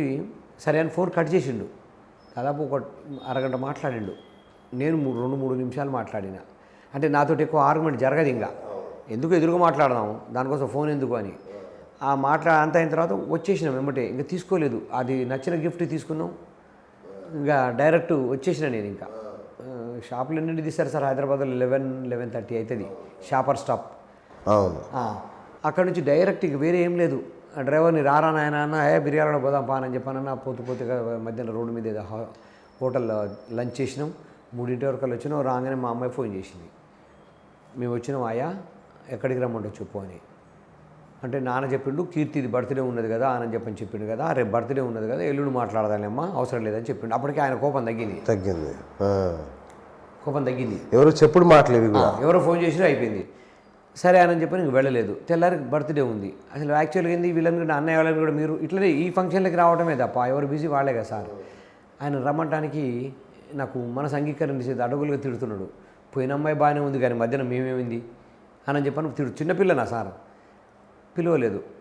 ఫస్ట్ అయిపోయింది, ఇంకా మాకు కూడా ఏదో చేసుకున్నాం, ఏదో బర్త్డే ఏదో కేక్ కట్ చేసుకున్నాం, క్లోజ్ అయిపోయింది. 2వ తారీఖు రోజు మా అమ్మాయి ఫోన్ చేసింది, నేను వెళ్ళమన్నాను. వెళ్ళిపోయి ఇంకా ఆయన కోపం సంగతి తెలుసు కదా, నువ్వు వెళ్ళిపోవని చెప్పారంటే కాదు నన్ను ఎందుకు ఆరోపణ చేస్తున్నాడు, ఏదో ఉంటే నన్ను పిలిచి అడగవచ్చు కదా, ఒక్కొక్కసారి గుర్తు చేసినప్పుడు నువ్వేదో సపోర్ట్ చేసినావు నన్ను అంటుండు, అదేదో ఆయతో మాట్లాడిపోతానని చెప్పానంటే సరే పోమ్మా అన్న. అడ్డగలు గరిచిండు పిచ్చిగా నువ్వు బయటికి వెళ్ళు, ఇంట్లోగా బయటికి వెళ్ళు, ఉరికిచ్చి కొంచెం మనస్తాపం చెందే మాటలు మాట్లాడిండు. మాట్లాడే వరకల్లా అని ఇట్లా మీకు చెప్పకూడదు అని, ఇప్పుడు ఎందుకంటే చనిపోయిన ఆయన మీద నేను అట్లా చెప్తే అది మంచిది కాదు, నా అన్నే కదా నా తండ్రిలా అంటాడు. అయితే మనస్తాపంతో నేనేం చేసిన, వచ్చిండ్రు వాళ్ళు ఏడ్చుకుంటూ వచ్చిండ్రు, ఎంతో ఒక 15 నిమిషాలు 20 నిమిషాలు ఏడ్చుకుంటూ వచ్చేసి ఇంటికి. నన్ను రమ్మంటే కూడా నేను రాలేదు, నాకు ఆవేశం ఎక్కువ. పుసుకొని ఆయన నేను ఒక మాట అంట, ఏదో ఇన్ఫర్మేషన్ కావాలంటుండు, పోయి చెప్పిరా అండి, ఏదైనా ఉంటే మాటలు పడండి, నాకు సంబంధం లేదు, నేనైతే రాను అని చెప్పానని పంపించిన అన్నట్టు. నాకు అట్లా కొంచెం మరీ తీసేసినట్టు మాట్లాడేవరకు బాధ కలిగి వెంటనే మా ఇద్దరికి క్లోజ్ ఉండే ఒక మిత్రుడికి ఫోన్ చేసిన, బావ ఎక్కడున్నావు అని చెప్పానంటే ఇంట్లోనే ఉన్నా అన్నాడు. అప్పుడు లంచ్ టైం 12-1 గంట అవుతుంది. ఇంట్లోనే ఉన్న బావ అంటే వస్తూనే ఉన్నానని చెప్పని ఈ ఫోన్లో ఇవన్నీ బాగుండదు కదా, పోయి ఇట్లా జరిగింది అడ్డగోలుగా తిడుతున్నాడు, దీన్ని అడ్డగోలుగా మాట్లాడుతున్నాడు, నాకు మంచిగా అనిపిస్తలేదు, ఇట్లాంటి వ్యక్తితోటి కలిసి ఉండటం కూడా కరెక్ట్ కాదు. ఇంకా ఆయన మొత్తం ఆయన ఆ మైకంలో ఉన్నాడు. 10-15 రోజుల తర్వాత ఇతనే ఎందుకు నువ్వు నీకు ఇష్టం లేకుండా వదిలి నేను వేరే పెద్ద మనిషి నన్ను అడుగుతా కానీ నువ్వు ప్రతిదీ నీకు తెలుసు కదా ఎందుకు నువ్వు అట్లా అశ్రద్ధ చేస్తున్నావు అంటే అప్పుడు మొదలుపెట్టిండు. బావా ఈరోజు ఉన్నది రేపు ఉండదు, ఆ టెంప్టేషన్ తగ్గుతుంది, తగ్గిన తర్వాత నువ్వు కూడా కొంచెం తగ్గుతావు కదా, ఆయన కొంచెం తగ్గి నువ్వు కొంచెం తగ్గి సాఫీగా అయిపోతుంది కదా, అరుచుకుంటారు అన్నదమ్ములే కదా, దానికోసం ఎందుకు అని చెప్పని నేను నానబెడుతున్నా తప్ప వేరుపడుతున్నాడని నీకు రెచ్చగొట్టి ఆయనకి వచ్చి ఆయనకో మాట నీకో మాట పెట్టి ఏర్పడవచ్చు, ఇంకా కొంచెం రెచ్చగొట్టి కూడా నాకు ఇష్టం లేదు, మీ సంగతి నాకు తెలుసు కదా, వద్దు అని చెప్పిన ఉద్దేశంతో నేను అట్లా ఉన్నా. ఈ బిల్డింగ్ అంతా అయిపోయి ఈ దాంట్లో వివాదం లేదు కదా, ఈ పనికిరాని విషయం కోసం ఎందుకు బావ వదిలేయాలని చెప్పానని నాకు నచ్చి చెప్పిండు. కానీ నాకు మనసు అయితే అంగీకరించలేదు, పని అయితే నేను చేసుకుంటూ పోతా, కలవాలంటే నాకు మనసు అంగీకరించట్లేదు అన్న. ఆ జూన్ నుండి ఏమో ఈ 3 నెలలేమో మాటలు లేకుండా పోయింది. ముందు 3 నెలలేమో ఏమంటే ఒత్తిడి చేస్తే బాగుండదు కదా, ఇన్ని సంవత్సరాల నుంచి లేనిది నీ పేరు మీద నా పేరు మీద అనేది ఒకసారి ఎందుకు ఒత్తిడి చేస్తాము. సెప్టెంబర్లో మర్డర్ అయింది, కేసులో ఇరుక్కున్నాం. కేసులో ఇరుక్కున్న తర్వాత పీడీ యాక్ట్ పెట్టిండ్రు. 7 నెలలు 15 రోజులు అక్కడ ఉన్నాం. ఏది లేదు సార్, నాకు ఎక్కడ ఏ సంబంధం లేదు. ఎస్పీ గారు కూడా స్టేట్మెంట్ ఇచ్చారు.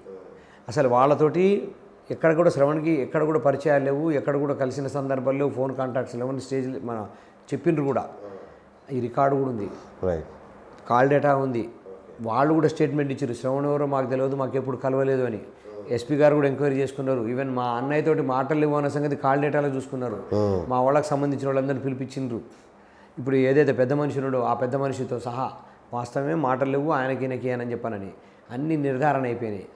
పోయినాం, 7 నెలలు 15 రోజులకు బయటకు వచ్చినాం. లోపలనే మా అమ్మకి సీరియస్ అయింది 2 సార్లు లోపల ఉన్నప్పుడే. 85 సంవత్సరాలు మా అమ్మగారికి. మేము జైల్లో ఉండి మా అమ్మగారికి అనుకోని విధంగా పెద్ద మనిషి కదా, ఏమైనా ప్రాబ్లం అయింది అనుకోండి, మా పరిస్థితి ఏంది, లోపల ఇద్దరు అన్నదమ్ములు లోపలే ఉన్నాం కదా. ఈ వల్ల నేను అనవసరంగా జైలుకి వచ్చినా అనేది ఒకటేసారి నేను ఆయనతో ఆర్గ్యుమెంట్ చేసిన జైల్లో. ఓకే, అన్యాయంగా ఇద్దరు వచ్చి ఇక్కడ కూర్చున్నాము. పుసుకున్న అమ్మకేమైనా అయిందనుకో, ఏంది పరిస్థితి, జైలు నుంచి బేడీలు వేసి తీసుకుపోయి ఇంటికి తీసుకుపోయి ఇవన్నీ కార్యక్రమాలన్నీ దరిద్రంగా ఉంటాయి, ఎవరైనా పోతాం సార్, మా అమ్మైంది నేనైనా పోతా అని. నాకు మా అమ్మతో నాకు ఇంటిమసీ ఎక్కువ, అది అందరికీ తెలుసు బాగా.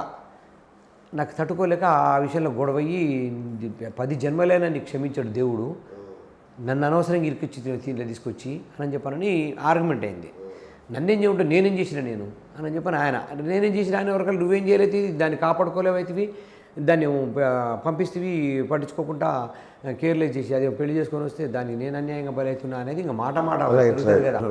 జైలుకి గెస్ట్ హౌస్ కాదు, అమెరికాకి స్విట్జర్లాండ్ కాదు కదా, మరి అక్కడ సిచ్యువేషన్ మాకు నరకం లెక్క ఉంటుంది కదా. అదొకటే డిస్కషన్ జరిగింది. ఇంకా తర్వాత ఫిబ్రవరిలో సార్ అది అన్నయ్యతో డిస్కషన్ జరిగింది. ఫిబ్రవరి మార్చ్ ఫస్ట్ వీక్ కావచ్చు, ఎందుకంటే సెకండ్ టైం మా అమ్మకు ఆరోగ్యం బాగలేకపోతే అప్పుడు ఫస్ట్ సారి కూడా మంచిగానే రికవరీ అయింది అనుకున్నాం, వచ్చేసింది. ఏమంటే 10 రోజులకో వారం రోజులకో మళ్ళీ ప్రాబ్లం అయింది. మళ్ళీ ప్రాబ్లం అయ్యే క్రమంలో నాకు బాధ కలిగి డిస్కషన్ అయింది. అన్న తర్వాత వద్దనే ఇవన్నీ తర్వాత అయిపోయింది. అందులో ఉన్న వాళ్ళందరూ కూడా రోజు మాట్లాడుతూనే ఉంటాం, ముఖం చూసుకుంటూ, వద్దనే ఎవరిది వాడు చేసుకుందాము, నీ బతుకు నీది బతుకు, నా బతుకు నేను బతుకుతా, రేపటి రోజు కేసు ఎట్లయితుందో అని చెప్పి అక్కడే మొదలుపెట్టిన పోంగునే చేసుకుందామని అన్నాడు.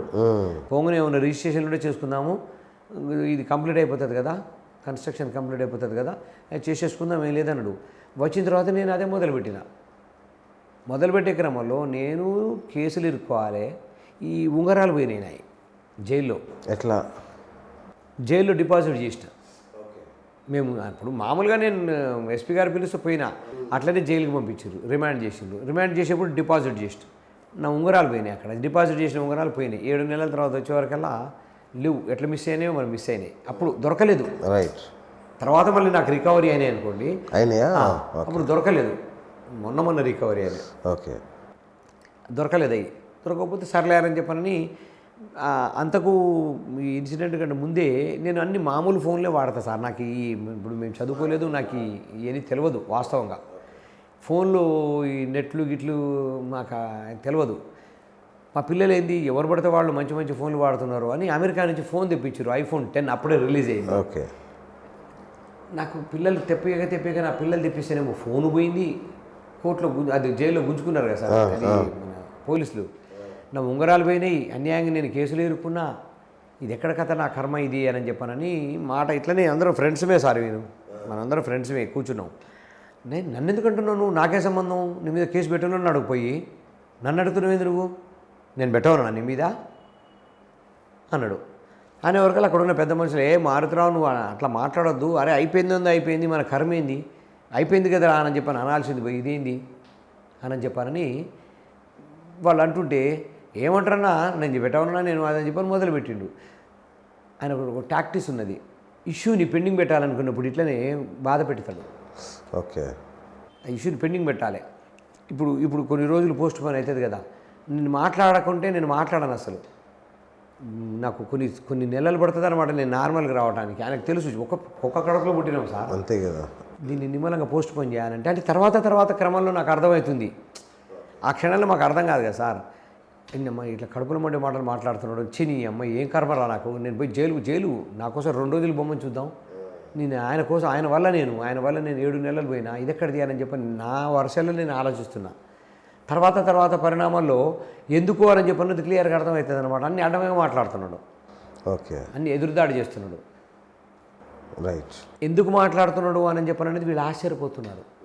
అంత పెద్ద మనుషులు అనేవాళ్ళు మా మిత్రులే, తెలుసు కదా, ఈయన మెంటాలిటీ కూడా తెలుసు వాళ్ళకి, మిత్రులే వాళ్ళు. మేమే పెద్ద మనుషులము, మేమే వీళ్ళకి ప్రాబ్లం అయితేనే మేము సెటిల్ చేస్తాం. కూర్చోబెట్టి వద్దురా నాయన కలిసి ఉండాలి చేయాలి అని. తల్లులు మా గురించి పట్టించుకోవట్లేదని మా దగ్గరకు వస్తారు సార్. తల్లులు మా పిల్లలు పట్టించుకోవట్లేదు అంటే పిలిచి తిట్టి నువ్వు ఏదైనా చెప్పు నకరాలు చేయకోనని చెప్పి పంపిస్తాం. అట్లాంటి చనువు అందరూ. ఇప్పుడు ఒకటే ఊర్లో కాదు సార్, ఎంత ఊరు సార్ ఇది, ఈ ఊర్లో ఎంత ఊరు ఉన్నది. రైట్, ఇంకొక ఆరోపణ ఉంది సార్, ఇప్పుడు ఎవరైతే హంతకులు ఉన్నారో వాళ్ళకు సంబంధించిన సెటిల్మెంట్లు ఇంకా చేయలేదంట. అంటే ఈయన వాళ్ళకి ఇస్తాన్న సుపారీ డబ్బులు ఇవ్వలేదు, దానికోసమే వాళ్ళు విపరీతంగా ఒత్తిడి చేయడం వల్ల ఇలా జరిగింది అనేది ఇంకొక వాదన. 10 నెలలు అవుతుంది సార్ బయటకు వచ్చి. ఏప్రిల్ 29 వచ్చినాము. ఏ రోజైనా డబ్బులకు ఇబ్బంది ఉంది అని నాతో కాకుంటే ఆయనతోటి డబ్బులతో సంబంధాలు ఉన్న వ్యక్తులు ఉంటారు కదా, వాళ్ళతోటైనా చెప్తాడు కదా. అసలు వాళ్ళకి డబ్బులు ఇవ్వాలి ఇవ్వద్దు అనేది ఆఫ్ ది రికార్డ్ మనకు తెలియదు. అసలు అది డబ్బులు ఇవ్వాలన్నా ఇవ్వద్దా అని చెప్పను అనేది, ఆయనకి వీళ్ళకి సంబంధం ఉన్నదా లేదా అనేది కూడా తెలియకుండా డబ్బులు ఇవ్వాలి అని ఎట్లా చెప్తారు చెప్పండి. ఇప్పుడు వీళ్ళకి ఆయనకు సంబంధం ఉందో లేదో కూడా నాకు తెలీదు. పోలీసు వాళ్ళు ఆరోపించింది అది వాస్తవం తెలీదు, అవునా కాదా తెలీదు. నేను ఎప్పుడు కూడా దాని గురించి మాట్లాడాలి నాకు ఇష్టం లేదు. అంటే కాల్ రికార్డ్స్ ఉన్నాయి, వీడియోలు ఉన్నాయి, ఉండొచ్చు సార్. కానీ మరి ఇప్పుడు ఏది మాట్లాడినా ఏది చేసినా వాళ్ళతో అనుబంధం లేదా అనేది నాకైతే తెలీదు. నేను ఇప్పుడు మేము వాళ్ళు కలిసి ఇట్లనే మాట్లాడుకుంటూ కూర్చుంటేనన్నా కొంచెం ఒకసారి ఏమైనా వాళ్ళతో గురించి తెలుస్తుంది, తెలియదు. ప్లస్ తర్వాత ఈ మే 15వ తారీఖు రోజు నుంచి నాకు వారికి మాట డిస్కషన్ మే 15న అయింది. అంటే మే 15 నా బర్త్డే కాబట్టి నాకు గుర్తుంది, లేదు గుర్తుండకపోయింది. ఆ జూన్ 30 తారీఖు రోజు కూడా మా అమ్మాయి కోసం నేను హైదరాబాద్ వెళ్ళిన జూన్ 1 బర్త్డే కాబట్టి నాకు గుర్తుంది, కానీ లేదా నాకు పెద్ద డేట్లు గుర్తుండవు. మే 15 రోజు నాకు బర్త్డే, ఆ రోజు డిస్కషన్ అయింది కాబట్టి నాకు కొంచెం పక్కా గుర్తుంది. ఆ రోజు నుంచి మా అన్నయ్యకి నాకు మాటలే లేవు సార్. నేనేమో ఏ రోజు భవిష్యత్తు ఎట్లుంటుందో ఎవరిది వాళ్ళని చేసుకుందాం అనేదేమో నా ఆరోపణ, ఆయనేమో ఏదో రకంగా దాన్ని పోస్ట్ పోన్ చేద్దాం కలిసి ఉందాము అని చెప్పినది ఆయన అభిప్రాయం. నేనేమో విడిపోదామని ఆయన డైరెక్ట్ ఆయన చెప్పడు విడిపోదాము నా అభిప్రాయం ఇది వద్దు ఇట్లా ఏం చెప్పడు, చేద్దాం కానీ అంటాడు ఏదో డేట్ వేసి నేను హైదరాబాద్ పోవాలి, నాకు ఆరోగ్యం బాగాలేదు, నేను ఊరికి పోవాలి, గుడికి పోవాలి అని దాటేస్తుంటాడు. 10 నెలలు కూడా దాటేసే కార్యక్రమమే. అంటే ఇప్పుడు మీ పేరు మీద కొన్ని ఆస్తులు ఉన్నాయి, ఆయన పేరు మీద కొన్ని ఉన్నాయి కదా, సో అవి జరగాలన్నప్పుడు మీరు కొన్ని ఆయనకి రాయాలి, ఆయన కొన్ని మీకు రాయాలి. అన్నీ కూడా అయిపోయినాయి, అవ్వకుంటే ఏం లేవు. ఈ 10 నెలల పీరియడ్ పట్టింది, 10 నిమిషాలలో అయ్యే ఇష్యూ 10 నెలల పీరియడ్ పట్టింది, అయిపోయినాయి ఆల్రెడీ. ఎవరేం తీసుకోవాలి, నీకు ఏది వస్తుంది నాకు ఏది వస్తుంది నువ్వు ఇది తీసుకో, దీని కాంపన్సేట్గా నేను ఇది తీసుకుంటా, దీని వాల్యూ ఎంత దీని వాల్యూ ఎంత, ఏది కూడా డిస్కషన్ లేదు. వాస్తవంగా లేదు సార్, ఆస్తిపరంగా ఒక్కటి కూడా డిస్కషన్ లేదు. ఆయనేమో వద్దు అని చెప్పని మొండికేస్తున్నాడు, నేనేమో ఆయన ఉండాలి అని మొండికేస్తాను. అంటే వద్దు అంటే విడిపోవద్దు అని, నేనేమో విడిపోదామని మొండికేస్తున్నా తప్ప వేరే ఏం లేదు. ఇది ఆయనకు వస్తుంది, ఇది నాకు వస్తుంది, పెద్ద మనుషులతో చెప్పడమే. ఇది ఆయన తీసుకోమని ఇది నేను తీసుకుంటా, ఒకవేళ దానికి ఏమైనా తేడా ఉంటే ఇది నేను తీసుకుంటా అది నువ్వు తీసుకోమను, అంతే తప్ప ఎప్పుడైనా సరే ఒక 10 నిమిషాలలో అయింది దాన్ని సాగదీస్తాడు అంతే, వద్దు అని. ఇప్పటికి కూడా ఆయన ప్రశాంతంగా ఏమీ లేదు, విడిపోయినట్టు కాదు అని పోయిండేమో తప్ప ఇప్పుడు ఏది ఇష్యూ సెటిల్ కాలే కదా సార్. అంటే ఇంకా ఒక 10% పెండింగ్ ఉందిగా, అన్నీ అయిపోయినాయి. మా కన్స్ట్రక్షన్ సైట్ ఉన్నది, అదొక్కటే కలిసి ఉంది. అది కలిసి ఉన్నప్పుడు విడిపోదాము అని చెప్పాను అనేది నేను చెప్తున్నప్పుడు విడిపోతే ఇంకా అది ఫైనల్, ఇంకా నాకు ఆయనకి విడిబంధమే, ఏది ఆర్థిక పరంగా, రిలేషన్ పరంగా కాదు. ఓకే. అది కూడా లేకుంటే పెండింగ్ పెట్టిండు. ఉండాలనేది యాంగ్జైటీ. అంటే తర్వాత అందరు చెప్తున్నప్పుడు వింటాం, మీ ఊడికి అస్సలు ఇష్టం లేదబ్బా, ఏం చేస్తామబ్బా విడిపోయి, మాకు ఎవరు ఉన్నారు, విడిపోయి ఏం పంచాయతీలు, నేను ఎవరికి అంటే నేనేం చేయను, ఎవరికి ఇవ్వాలి, నేను ఏదో కలిసిపోయేదానికి అంటే నేను అన్నచాటు బిడ్డగా నేను ఉండాలని నాకు లేదు. ఎందుకంటే నా పిల్లలు కూడా పెరుగుతున్నారు కదా, ఎంతసేపటికి మారుతరావేయని చెప్పానని వాళ్ళ నాన్న వాళ్ళ హీరో. మరి మా నాన్న ఏంది, మా నాన్న పేరు ఎక్కడ ఉండదు, ఫోన్ చేసి నేను మారుతరా వాళ్ళ తమ్ముడి పాపని అని చెప్పానంటే వాళ్ళకి కొంచెం ఫీలింగ్ ఉంటుంది కదా. శ్రవణ్ కూతుర్ని శ్రవణ్ కొడుకునంటే వాళ్ళకి ఆనందంగా ఉంటుంది. అయితే అవి కూడా మేము పట్టించుకోలేదు ఈ రోజు వరకు. అంటే అట్లా ఫీలింగ్ ఉంటే ఎప్పుడో పోయేవాళ్ళం, విడిపోయేవాళ్ళం. వాళ్ళకి నేను నచ్చ చెప్తాను, నాకంటే ముందు పుట్టినోడు కన్నా ఆయన పేరుకి ఆయనకు ఎవరికైనా సహజంగా ఆ ఏజ్ వాళ్ళని మా అమ్మ పేరు చెప్తా, మా అమ్మ లీలమ్మ కొడుకుని నేను అని చెప్పని చెప్తా, రంగయ్య కొడుకుని నేను అని చెప్తా, అట్లనే మారుతరావు తమ్ముడిని నేనని చెప్తా. మీ సంబంధిత రిలేషన్లో మీరు శ్రవణ్ కొడుకుని కూతురు అని చెప్పండి, కానీ ఆ దానికోసం అని చెప్పాను పంచాయతీ ఎందుకు అని నేను నచ్చ చెప్తేనే ఇన్ని సంవత్సరాలు ఉన్నాం. రైట్. ఇంకొక సెన్సిటివ్ ప్రశ్న అండి ఇది, యాక్చువల్గా మీరే చెప్పగలరు. యాక్చువల్గా అమృత మారుతిరావు గారు కూతురే కాదు అనేది కూడా ఒక టాక్ ఉంది, నిజమా? 100 కాదు 200% మా అన్నయ్య కూతురే, 200%. మా వదిన గారు అంటే మీడియా ముందులో చెప్తున్నా, ఎవరైనా సహజంగా ఎవరైనా ఆడవాళ్ళు మనం ఉండే క్రమమే, ప్రెగ్నెంట్ కన్ఫామ్ అయిన దగ్గర నుంచి డెలివరీ అయ్యేంత వరకు మంచం నుంచి దిగలేదు సార్, ఓన్లీ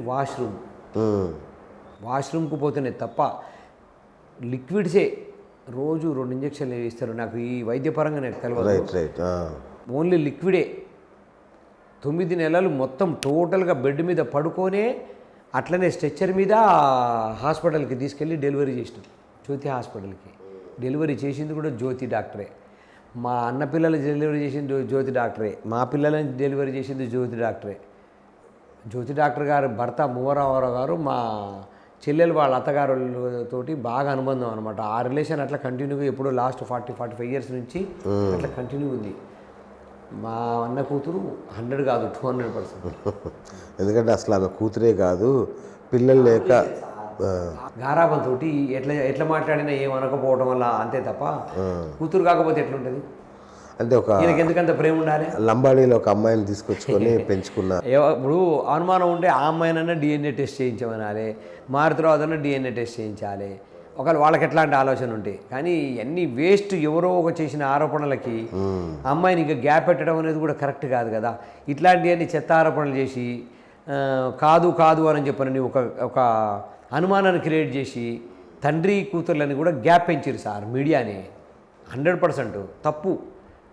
లేదు అంటే నా కన్న కూతురు కాదు పెంచుకున్నామంటారు, దాంట్లో తప్పే ఉంది. కన్న కూతురు అని నా కన్న కూతురు కాదు అని ఆయన చెప్తే ఇవన్నీ వాస్తవం. ఇప్పుడు మా ఫ్యామిలీ మెంబర్స్ మొత్తం తెలుసు కదా, 24 గంటలు పడుకొని ఉండేది మా వదిన గారు.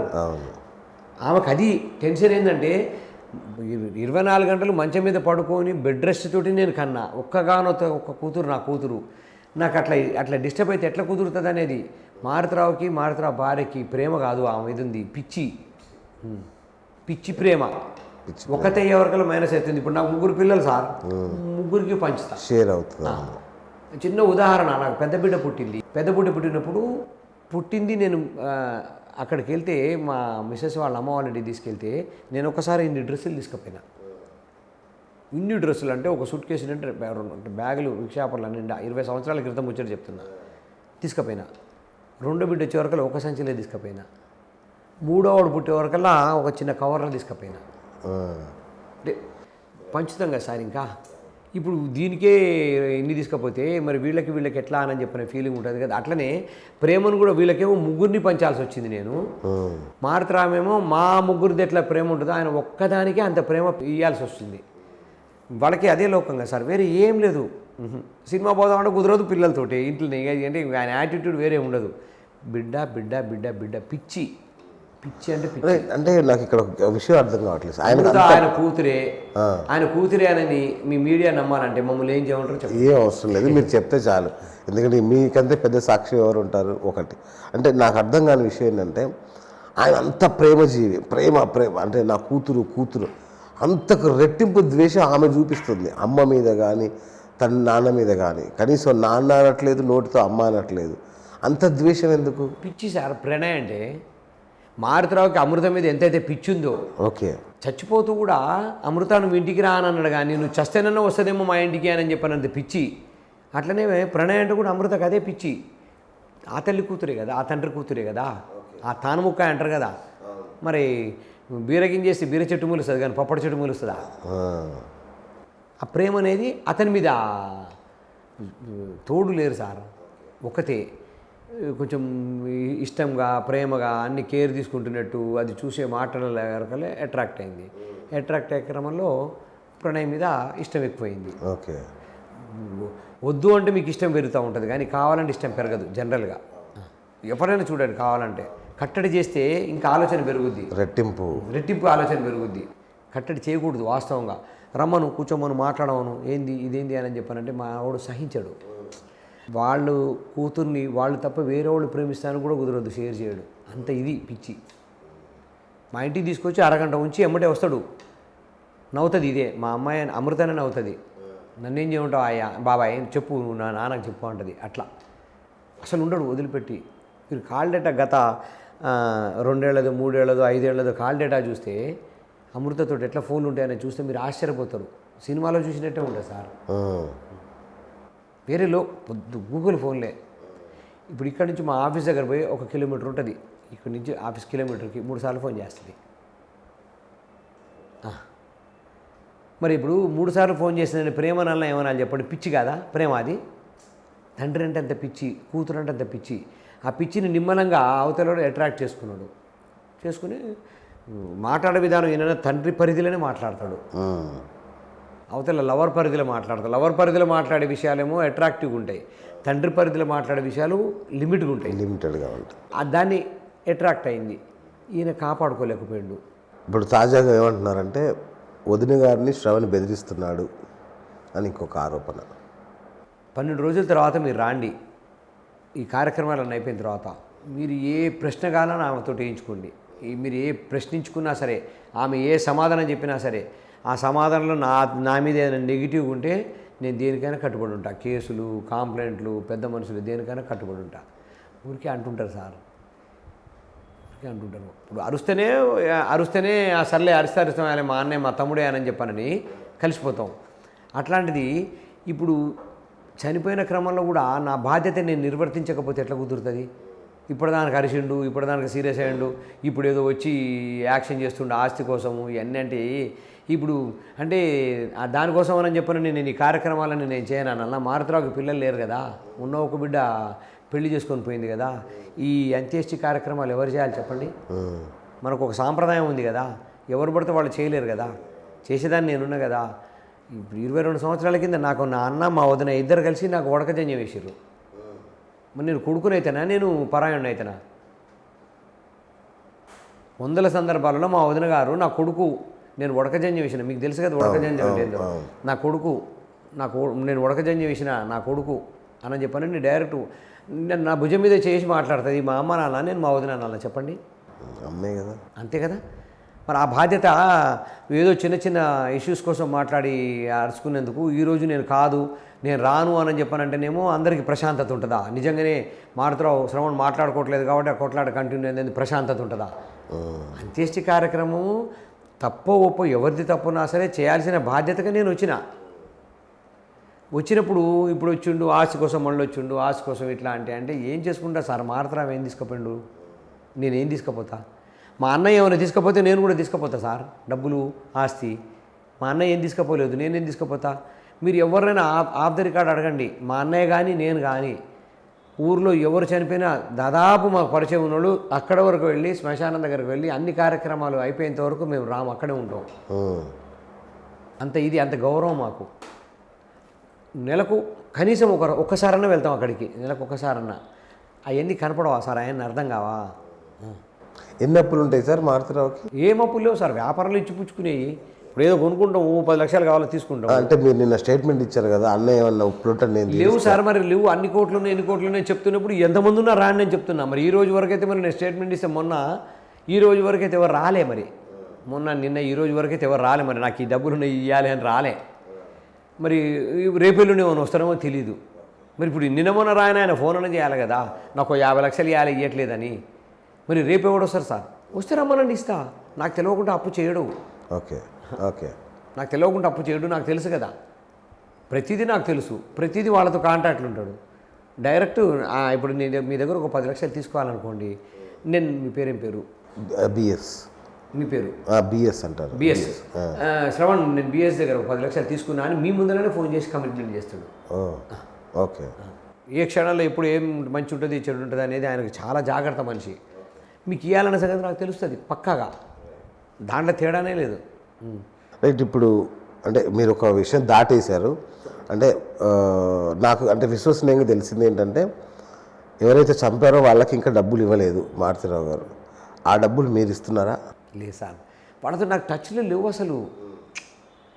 నా ఆరోపణ ఏంటంటే, మేము హైదరాబాద్ నుంచి మిర్యాలలో వస్తుంటే ఊర్లో ఇట్లా అనుకుంటున్నారు, 30 కోట్లు ఇవ్వాలి 20 కోట్లు ఇవ్వాలి మారుతిరావు అని చెప్పని అనుకుంటున్నారు అనేది. అంటే నాకు ఆవేదన ఆగక పొద్దున్నే నేను అందరున్నప్పుడే, ఇంకా బాడీని తీసుకెళ్ళలేదు, ప్రెస్ వాళ్ళు అందరూ వచ్చిండ్రు, అందరున్నప్పుడే నేను చెప్పిన, ఏది ఇట్లా రాత్రి తెలిసిందన్నా ఇట్లా నేను డబ్బులు ఇవ్వాలి అని చెప్పి. నా మిత్రులు ఉంటారు కదా సార్, వాళ్ళ ముందరనే అంటే హే ఎవడెవడో ఎన్నో అనుకుంటారు వదిలే అన్నారు. కాదు, ఇప్పుడు నాకు ఈ ప్రెస్ మళ్ళీ తర్వాత వస్తారు, నాకు మీరు ఎక్కడ ప్రెస్లో కనిపించక చూసిర్రా ఎప్పుడు కూడా. అయితే మళ్ళీ వాళ్ళు వస్తారు, ఈ కార్యక్రమం అయిన తర్వాత ఎక్కడో అక్కడ వెళ్ళిపోతారు కదా, నేను ఎట్లా నా బాధ ఎట్లా చెప్పాలి? రేపు రకరకాలుగా ఊహాగానాలు వస్తుంటాయి, ఇన్ని కోట్ల అప్పులు ఉన్నాయి, ఇంతమందికి ఇవ్వాలి అని అంటారు, అది కొంచెం కష్టమవుతుంది. నేను ఇప్పుడు చెప్తా అన్నా అంటే ఈ బయటని మనం ఇప్పుడు బయట కుర్చీలు ఉన్న దగ్గర అందరు మిత్రులందరూ ఇప్పుడు వద్దు, తర్వాత అవసరమైతే ప్రెస్ మీట్ పెట్టు అంటే, ప్రెస్ మీట్ పెడితే లోకల్ వాళ్ళు వస్తారు, జిల్లా పేజీలకు ఇంత వస్తుంది, మరి మొత్తం అందరేమో పుకార్లేసి ఇట్లా ఉన్నది అట్లా ఉన్నది అంటే బాగుండదు అని చెప్పంటే, నీకేమో పిచ్చిలేసిందా ఇప్పుడు అంత వివాదం అనుకుంటారు, వద్దు అని నచ్చి చెప్పారు. కార్యక్రమం అయిపోయింది, ఎక్కడోళ్ళు అక్కడ పోయినరు వచ్చేసారు. నా అదృష్టం ఏంటంటే, నా ఆవేదన చెప్పడం కోసం మళ్ళీ అందరూ ప్రెస్ వాళ్ళు వచ్చిండ్రు. రావటం వల్ల నేను క్లియర్గా చెప్పిన, లేకపోతే ఒక దగ్గరగా నాకు ఆ మాట విన్న తర్వాత నేను దానికి సమాధానం చెప్పకపోతే నిజమే అనుకుంటారు. నేనేం మాట్లాడుకుంటుంటే ఉండొచ్చులే 30 కోట్లు అప్పు ఉండొచ్చులే, లేకపోతే ఎవడు మాట్లాడుతానంటారు. ఈ పాటికి ఆ కార్యక్రమం రాగానే నా దగ్గర అప్పులలో వచ్చి కూర్చోవాలి కదా. నేను వెళ్ళేప్పుడు ఒక టీవీ ఛానల్లో కొడుకుకి ఆస్తి మొత్తం రాసేయాలని మారుతిరావు ఒత్తిడి చేయడం చనిపోయాడు అని చెప్పానని టీవీలో స్క్రోలింగ్ ఇచ్చారు. ఓకే. చౌటుపల్లి దగ్గర ఉన్నాం, వెళ్ళేవరకు ఆ ఛానల్ వాళ్ళు ఉన్నారు అక్కడ. ఏం సార్, ఎన్ని కుటుంబాలను నాశనం చేస్తారు సార్? కుటుంబాల మధ్యన చిచ్చు పెట్టి ఇట్లా చేయొద్దు, మీ కుటుంబాలు లేవా, ఇది న్యాయంగా సార్? మీకు ఆధారం ఉంటే తెలిసి ఉంటే కంప్లైంట్ చేసి ఉంటే మీరు ఏదైనా రాయండి, నాకు అభ్యంతరం లేదు, కానీ ఊహించుకొని రాసి మా కుటుంబాలను పాడు చేయమాకండి సార్ దయచేసి అన్న ఆ ఛానల్ వాళ్ళని. లేదు సార్, ఏమంటే తీసేసినావా, అది మిస్టేక్ అని తెలిసింది తీసేసినావా అని చెప్పన్నారు. మీరు వేసినప్పటికీ 1,00,000 మంది చూస్తారు, తీసేసిన తర్వాత ఎవడు చూస్తాడు? వచ్చేది చూస్తారు, అంతేగాని తీసేసింది ఎవడు ఆలోచించాడు. దయచేసి అట్లా చేయమాకండి అన్న. సార్ అయింది అయిపోయింది, మీరు ఎదురుంటే మాట్లాడండి అని చెప్పంటే పోస్ట్ మార్టం దగ్గర మాట్లాడాల్సి వచ్చింది. సార్ దయచేసి పుకార్లు అమ్మవాకండి, మేము కొట్టుకోవట్లేదు, మా మంచిగానే ఉన్నాం, మా అండర్స్టాండింగ్ మంచిగా ఉందని పోస్ట్ మార్టం దగ్గర అక్కడ మాట్లాడాల్సి వచ్చిన దుస్థితి పట్టింది మాకు. రైట్. ఇప్పుడు ఈ ఆస్తులన్నీ అమృతకు చెందుతాయా? ఎట్లా, ఎవరికి? వారసత్వం ఎవరి పేరు మీద ఉంటే వాళ్ళ పేరు ఉంటుంది సార్. ఇప్పుడు లీగల్ హెయిర్ ఎవరుంటారు? అమృత కానీ మా వదిన కానీ. ఒకవేళ కనుక మా వదిన గారు ఏమైనా అంటే మా అన్నగారు ఏమైనా మా వదినకే ఏమైనా వీలున్నా మా రాసి ఉంటే కనుక ఫ్రెష్. ఇప్పుడు ఫ్రెష్ రాశారా? తెలియదు సార్, ఎందుకంటే నాకు మా అన్నయ్యకి నాకు మాటలు లేవు. Okay okay okay. మాటలు లేనందువల్ల చాలా నష్టపోయినాము, బదనామైనము, రకరకాల పుకార్లు పుట్టి చాలా డ్యామేజ్ అయింది సార్. ఊహించుకొని చిలువలు పొలవుగా అది ఇది మాట్లాడింది, కానీ మాట్లాడుతుంటే ఏది జరగకపోయేది, మాట్లాడుతుంటే ఏది జరగకపోయేది. నా ఆవేశం కూడా నాకు కొంచెం నాశనం చేసింది మాటలు. ఇప్పుడు అమృత మళ్ళీ అమ్మను దగ్గర తీసుకుంటా అంటుంది, మీరేమంటారు? తీసుకొచ్చుకోమనండి, అబ్సల్యూట్లీ. తల్లికి బిడ్డ తప్పదు కదా సార్. ఇప్పుడు నేనేం చేసిన సార్ చెప్పండి? మారుతిరావు గొడవలనే మారుతిరావుకి మాటలు లేవు, ఆస్తి కోసం అంటున్నారు కదా, అమృతం రమ్మనండి, వివరం ఏందో మాట్లాడుకోమనండి వాళ్ళ అమ్మతోటి. అమ్మ ఏంది, ఏ సంగతి, ఏమైనా వీలునామా ఉందో, ఏ సంగతి అని మాట్లాడుకోమనండి. అమృతని మధ్య నుండి నన్ను గొడవపడి నాతో ఏమైనా విభేదించుకోమనండి, నాకు ఎట్లాంటి అభ్యంతరం లేదు. నాకు 3 పిల్లలు ఉన్నారు, మా వదిన గారికి 1 బిడ్డ. ఆ బిడ్డను రావద్దు అంటాను నేను వెర్రున్నా సార్. మమ్మల్ని చాలా నష్టం చేసింది, మమ్మల్ని చాలా ఇబ్బంది పెట్టింది. ఆ క్రమంలో నేను ఈ సజావుగా ఈ 12 రోజుల కార్యక్రమం జరగాలి కాబట్టి నేను అక్కడ చూస్తూ నా అన్నని పోగొట్టుకున్నా కదా సార్. ఇప్పుడు ఉన్న అమ్మ బాగానే ఉంది. అమృత ఎట్లయితే బాధపడ్డదో ఆ రోజు, అమృత ఎట్లయితే ప్రణయ్ గురించి ఆవేదన చెందిందో అదే ఆవేదన నా తమ్ముడు పోయిండు, నా అన్న పోయిండు కాబట్టి నాకు కూడా ఉంటుంది కదా. చిన్న చిన్న పొరపచ్చాలు ఉంటే 57 ఏళ్ళు గొడవలు లేకుండా కలిసి ఉండం కదా సార్. అమృతకి ఎట్లా బాధపడ్డదో ప్రణయ్ వల్ల నేను కూడా అంతే బాధపడుతున్నా. అందుకని నేనేమన్నా ఈ 12 రోజులు రావద్దను, తర్వాత వచ్చి ఉండమను, లేకపోతే ఈవెన్ అక్కడ బొమ్మను, నాకు ఎట్లాంటి అభ్యంతరం లేదు. తల్లి దగ్గరికి బిడ్డ రావాల్సిందే, బిడ్డ దగ్గరికి తల్లి పోవాల్సిందే. అంటే కడచార చూపు కూడా నోచుకొని ఇవ్వకుండా చేశారని. లేదు సార్, అప్పుడు ఆ రోజు రావచ్చు, ఇది అంత అండర్స్టాండింగ్ లోపం సార్. నేను ఇప్పటికైనా చెప్తున్నా, నేను అమృతతో ఫోన్ మాట్లాడినా బాగుండేది, అమృత నాతో ఫోన్ మాట్లాడినా బాగుండేది, లేదు వాళ్ళమ్మతో ఫోన్ మాట్లాడినా బాగుండేది. ఎట్లా అంటే మాట్లాడితే ఏమవుతుందో, మాట్లాడితే ఏం మైనస్ అవుతుందో, ఫోన్ చేసిరు వీళ్ళకి ఆల్రెడీ ఎట్లుంటుందంటే మీడియాలో వాళ్ళకి అండర్స్టాండింగ్ ఉంది, వాళ్ళు ఎప్పుడు మాట్లాడుకుంటూనే ఉన్నారు, ఇదంతా డ్రామా, ఎప్పటి నుంచో మాట్లాడుకుంటారు అంటే రాశారు తప్ప తల్లి బిడ్డలు మాట్లాడుకుంటున్నారు, తల్లి బిడ్డలు ఒక దగ్గర అవుతున్నారనే పాజిటివ్ రాయారు సార్. అక్కడ వచ్చింది ప్రాబ్లం. ఇప్పటికైనా చెప్తున్నా, నాకు ఫోన్ చేసి బాబాయ్ ఇట్లా సంగతి అని చెప్పండి రాకన్నా అంట. డైరెక్ట్గా ఇన్సిడెంట్ కంటే ముందు నేను ప్రేమ పడేవాడినా ద్వేషించేవాడినా డైరెక్ట్ నేను అడగండి చెప్తుంది. ఈగో ఉంటుంది కదా సార్. సొంత అక్క చెల్లెలకే పడదు. నువ్వు నాన్న దగ్గరికి అమ్మ దగ్గరికి పోయి నువ్వు దాన్ని వెనకేసుకొస్తున్నావు, దీన్ని అంటున్నావు అని చెప్పని అంటారు కదా. అంతే తప్ప మేము ఒక కుటుంబంలో ఉన్నప్పుడు మాకేం అవసరం, రమ్మనండి, నాకు ఎట్లాంటి అభ్యంతరం లేదు. కాకపోతే మొన్నటికి ఈ రోజుకి నా మనసులో ఆలోచన మారింది.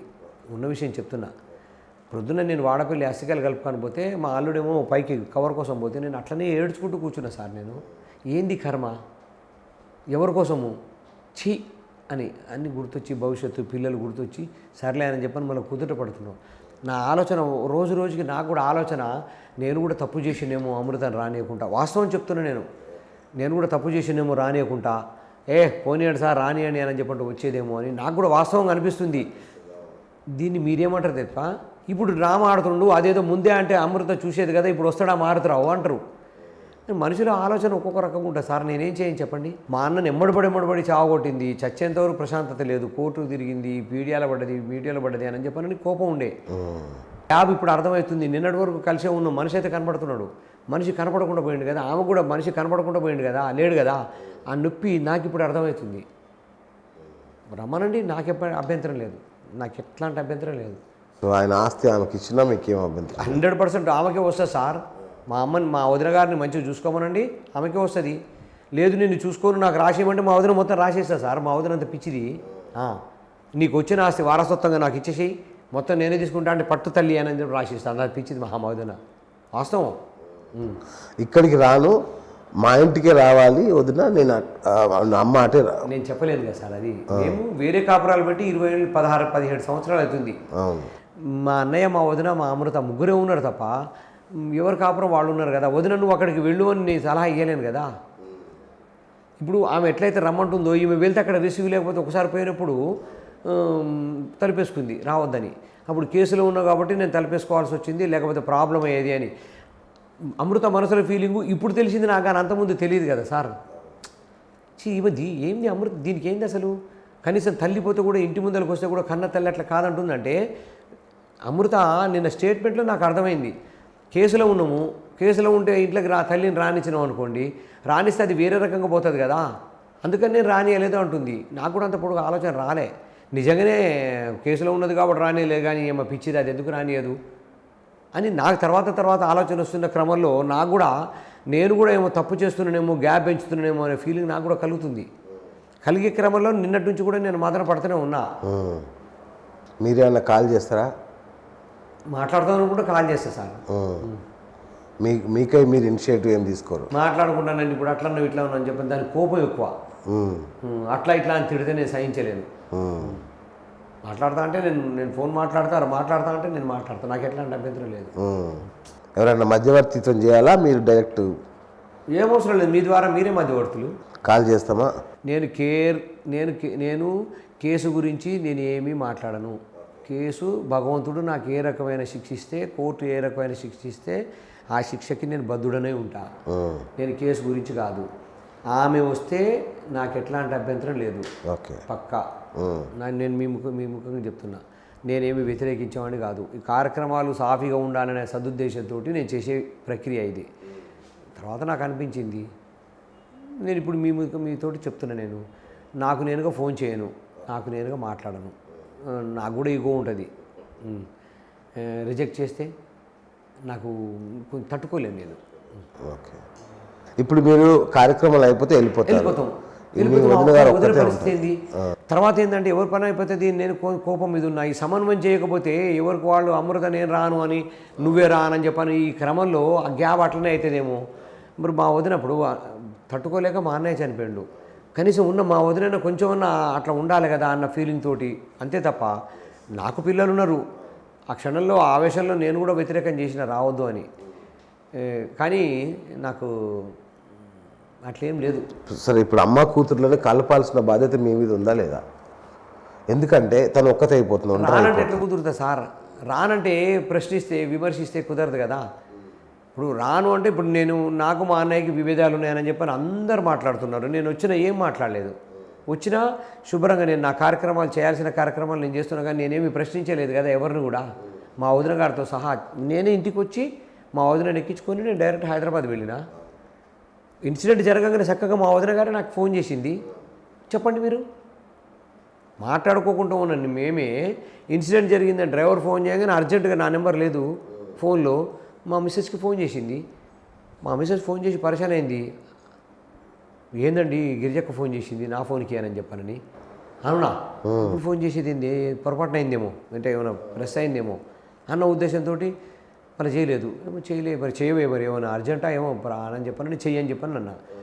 నాకు ఈ ఫోన్ మాట్లాడుతున్న అవతల డ్రైవర్ నాకు ఫోన్ మాట్లాడిండు. డ్రైవర్ నెంబర్ కూడా నా దగ్గర లేదు. నేను వద్దు అనుకున్నప్పుడు వాళ్ళతో కాంటాక్ట్స్లో ఉండను సార్. నేను ఆయనతో మాట్లాడుకుంటే నేను డ్రైవర్తో మాట్లాడితే డ్రైవర్ నిన్నేమో అడిగిండు, నిన్నేమంటుండు, నేను ఎడిపోయినా అడిగిన, ఎవరితో మాట్లాడుతున్నా అడిగిన, ఇట్లాంటివన్నీ ప్రశ్నిస్తుంది. ఇష్టం ఉండదు అట్లా. మా మధ్యన ఉన్న ఆ రిలేషన్ని వేరే వాళ్ళు మధ్యన రావటం అనేది నాకు ఇష్టం ఉండదు. కొట్టుకుంటే మేమే కొట్టుకుంటాము, తన్నుకుంటే మేమే తనుకుంటాం, కాగులించుకుంటే మేమే కాగులించుకుంటాం, మా అన్నదమ్ములం మేము. అట్లనే ఉంటాను నేను, వేరే వాళ్ళని ఇన్వాల్వ్ కాని నేను. ఇప్పుడు అమృతది కూడా నేను అదే పరిస్థితి. పోయి మాట్లాడమని చెప్పంటే నాకు ఇష్టం లేదు. ఇప్పుడు మీ ముఖం చెప్తున్నా రమ్మనంది నాకు అభ్యంతరం లేదు, మా వదిన గారిని వెళ్ళమనండి నాకు అభ్యంతరం లేదు. సో అంటే ఫర్దర్గా ఇప్పుడు 12 రోజుల తర్వాత ఏం జరగబోతుంది? కార్యక్రమాలు అయితే అయిపోతున్నాయి సార్. ఈరోజు కాడితిపోయటము, అస్థికలు కలిపొచ్చినాము, రేపు నుండి వేరే దగ్గర అస్థికలు కలిపొస్తాం. తర్వాత మా సాంప్రదాయం ప్రకారం ఏదైతే ఈ కార్యక్రమాలు ఉంటాయో, కార్యక్రమాలు ఉంటాయో అవి అయిపోతాయి. 12వ తరగతి తర్వాత అందరూ ఏదో సంతాప సభ మీటింగ్ అందరూ పెట్టుకుంటారు, ఎవరు భోజనాలు చేస్తారు, ఎవరికి ఇళ్ళకు వాళ్ళు వెళ్ళిపోతారు. మా వదిన ఒంటరిది అవుతుంది. మీరు కూడా వెళ్ళిపోతారా? మరి మా ఇంటికి మేము పోవాల్సిందే కదా సార్, నాకు వేరే కుటుంబం ఉన్నది కదా. మీ అమ్మ అంటే మీ వదిన పరిస్థితి ఏంటి మరి? ఇప్పుడు అదే బాధ మొదలైంది నాకు ఇప్పుడు మొదలైంది బాధ. మొన్న ఆవేశంతో ఏమో నా అన్నని మిస్ అయినా, నువ్వు ఒత్తిడి చేసి ఇట్లా చేసినావు అని చెప్పని అనేది ఉంది. కానీ ఇప్పుడు మొదలైంది వాస్తవం చెప్తున్నా నేను. అది కూడా ఏంది, మా వదిన గారి తమ్ముడు వెళుతూ, బావా ఇట్లా సంగతి, నేను వెళ్తున్నా, అతని షాప్ ఉంది, బంద్ చేసుకొని పోలేడు కదా ఇన్ని రోజులు వ్యాపారంలో రిలీవర్ లేకుండా, ఇట్లా సంగతి. తర్వాత అక్క పరిస్థితి ఏంది, ఎవరు ఉండాలి, మీరు కొంచెం ఆలోచించండి బావా, అంత ఆలోచించే పరిస్థితి మీదే ఉంది. మేము ఎప్పుడో ఒకసారి వస్తుంటాం పోతుంటాం, 25 సంవత్సరాలు అవుతుంది మేము ఇక్కడికి మీకు ఇచ్చి, మీరు కొంచెం ఆలోచించండి అని అతను బాధపడి ఏడ్చి పోయాడు. రాత్రి నిన్న మధ్యాహ్నం కొచ్చిన్ ట్రైన్కి వెళ్ళాడు బాపట్ల వాళ్ళకి. నిన్న మధ్యాహ్నం నుంచి నాకు కొంచెం టెన్షన్గా ఉన్నది వాస్తవంగానే. ఒంటరిది. ఇప్పుడు హైదరాబాద్ పోయిండు అంటే మాత్రం 7ంటికో 8ంటికో 9ంటికో 10ంటికి ఇంటికి వస్తాడు. లేదా నైట్ లేట్ అయింది అనుకోండి పొద్దున్నే వస్తాడు. నైట్ ఉండేటట్టుంటే మా వదిన గారే వెళ్తారండి. అక్కడ ఉండేటట్టుంటే ఒక్కడు వెళ్ళడు. నైట్ సాయంత్రం వరకు వచ్చేయాల్సిందే, 9-10 వరకు. మళ్ళీ 12 వరకు కూడా ఉండడు, 10 మ్యాక్సిమం వచ్చేయాలి. రేపు ఎల్లుండో వారం అయితే వస్తాడులే అనే పరిస్థితి లేదు. అది గుర్తొచ్చినప్పుడు కొంచెం భయం అవుతుంది. ఇంకా దానివల్లనే నేను, అంతే తప్ప అప్పుడు అతను చెప్పిండు, అతను వచ్చి నువ్వు దిల్లీపి, నువ్వు ఇక్కడ వచ్చి ఉండు అని చెప్పనంటానికి అతని పిల్లల చదువులు, అతని వ్యాపారం, అతని ఇల్లు, కుటుంబము రాలేడు. ఒంటరిదైపోతుంది. కొంచెం బాధ అనిపిస్తుంది. Okay, right. ఇప్పుడు ప్రధాన నిందితులు ఎవరైతే ఉన్నారో తను చనిపోయారు. ఇప్పుడు కేసు పరిస్థితి ఏంటి? కేసు నడుస్తుంది కదా సార్. కోర్టుకి కేసుకి నిన్న వాయిదా అయింది, 23వ తారీఖు రోజు వాయిదా అయింది. ఈ కార్యక్రమాలు అయిపోతే నేను కూడా వాయిదాకి తిరగాల్సిందే. కోర్టులో ఏ ప్రకారం అయితే నిర్ణయం అయితే ఆ ప్రకారం కట్టుబడి ఉండాల్సిందే. ఓకే. సో మీరు ఇంకా మరి మీ ప్రమేయం ఏం లేదని చెప్పారు కదా, మిమ్మల్ని దాని నుంచి బయటికి తీయలేదా ఇంకా? ఎట్లా తీస్తారు సార్? సాక్షులు అన్నీ విచారించిన తర్వాత జడ్జి గారు తీర్పుని బట్టే కదా ఉండేది. నాకు ప్రమేయం లేదంటేనేమో నేను బయటపడతా, నా ప్రమేయం ఉన్నదనేది నిర్ధారణకు వచ్చారనుకోండి శిక్షిస్తాను. రైట్. శిక్షిస్తే నేను శిక్షకు కట్టుబడి ఉండాల్సిందే కదా, దాంట్లో ఏం లేదు. రైట్. ఫైనల్గా అమృతకి ఏమైనా అప్పీల్ చేయదలుచుకున్నారా? చేస్తే చేయండి. ఇప్పుడు మా ఛానల్ వస్తా అంటే మీ అమ్మ దగ్గరికి రా, నేను కూడా నీతో చనువు ఉండాలంటే నాకు కొంచెం టైం పడుతుందేమో, నాకు ఎట్లాంటి అభ్యంతరం లేదు, నువ్వు ఏమీ మనసులో పెట్టుకోవద్దు, నువ్వు రా, మీ అమ్మను చూసుకో, మీ అమ్మను చూసుకోవాల్సిన బాధ్యత నీది. మీ అమ్మను చూసుకునే క్రమంలో నా కండిషన్ పెట్టు, ఎప్పుడు కూడా మాకు కలవద్దు అన్నా నాకు అభ్యంతరం లేదు. అల్టిమేట్గా నాకు ఒక కుటుంబం ఉన్నది, నీ కుటుంబం విచ్ఛిన్నమైపోయింది, మీ అమ్మ ఒంటరిది అయిపోయింది, నువ్వు వస్తా అంటే నాకు ఎట్లాంటి అభ్యంతరం లేదు, మీ అమ్మను చూసుకోవాల్సిన బాధ్యత నీది అని నేను నమ్ముతున్నా. Thank you sir, thank you. So ఈ కుటుంబం మళ్ళీ కలవాలి, అందరూ ఒక్కటవ్వాలి. సరే, జరిగింది ఏదో దురదృష్టం జరిగిపోయింది, ఇంకా ఈ కుటుంబంలో మళ్ళీ ఇలాంటి సంఘటనలు జరగకూడదని మనస్ఫూర్తిగా కోరుకుంటున్నాం sir. Thank you sir, thank you so much. ఇది ఇవాల్టి BS talk show. Keep watching top Telugu TV.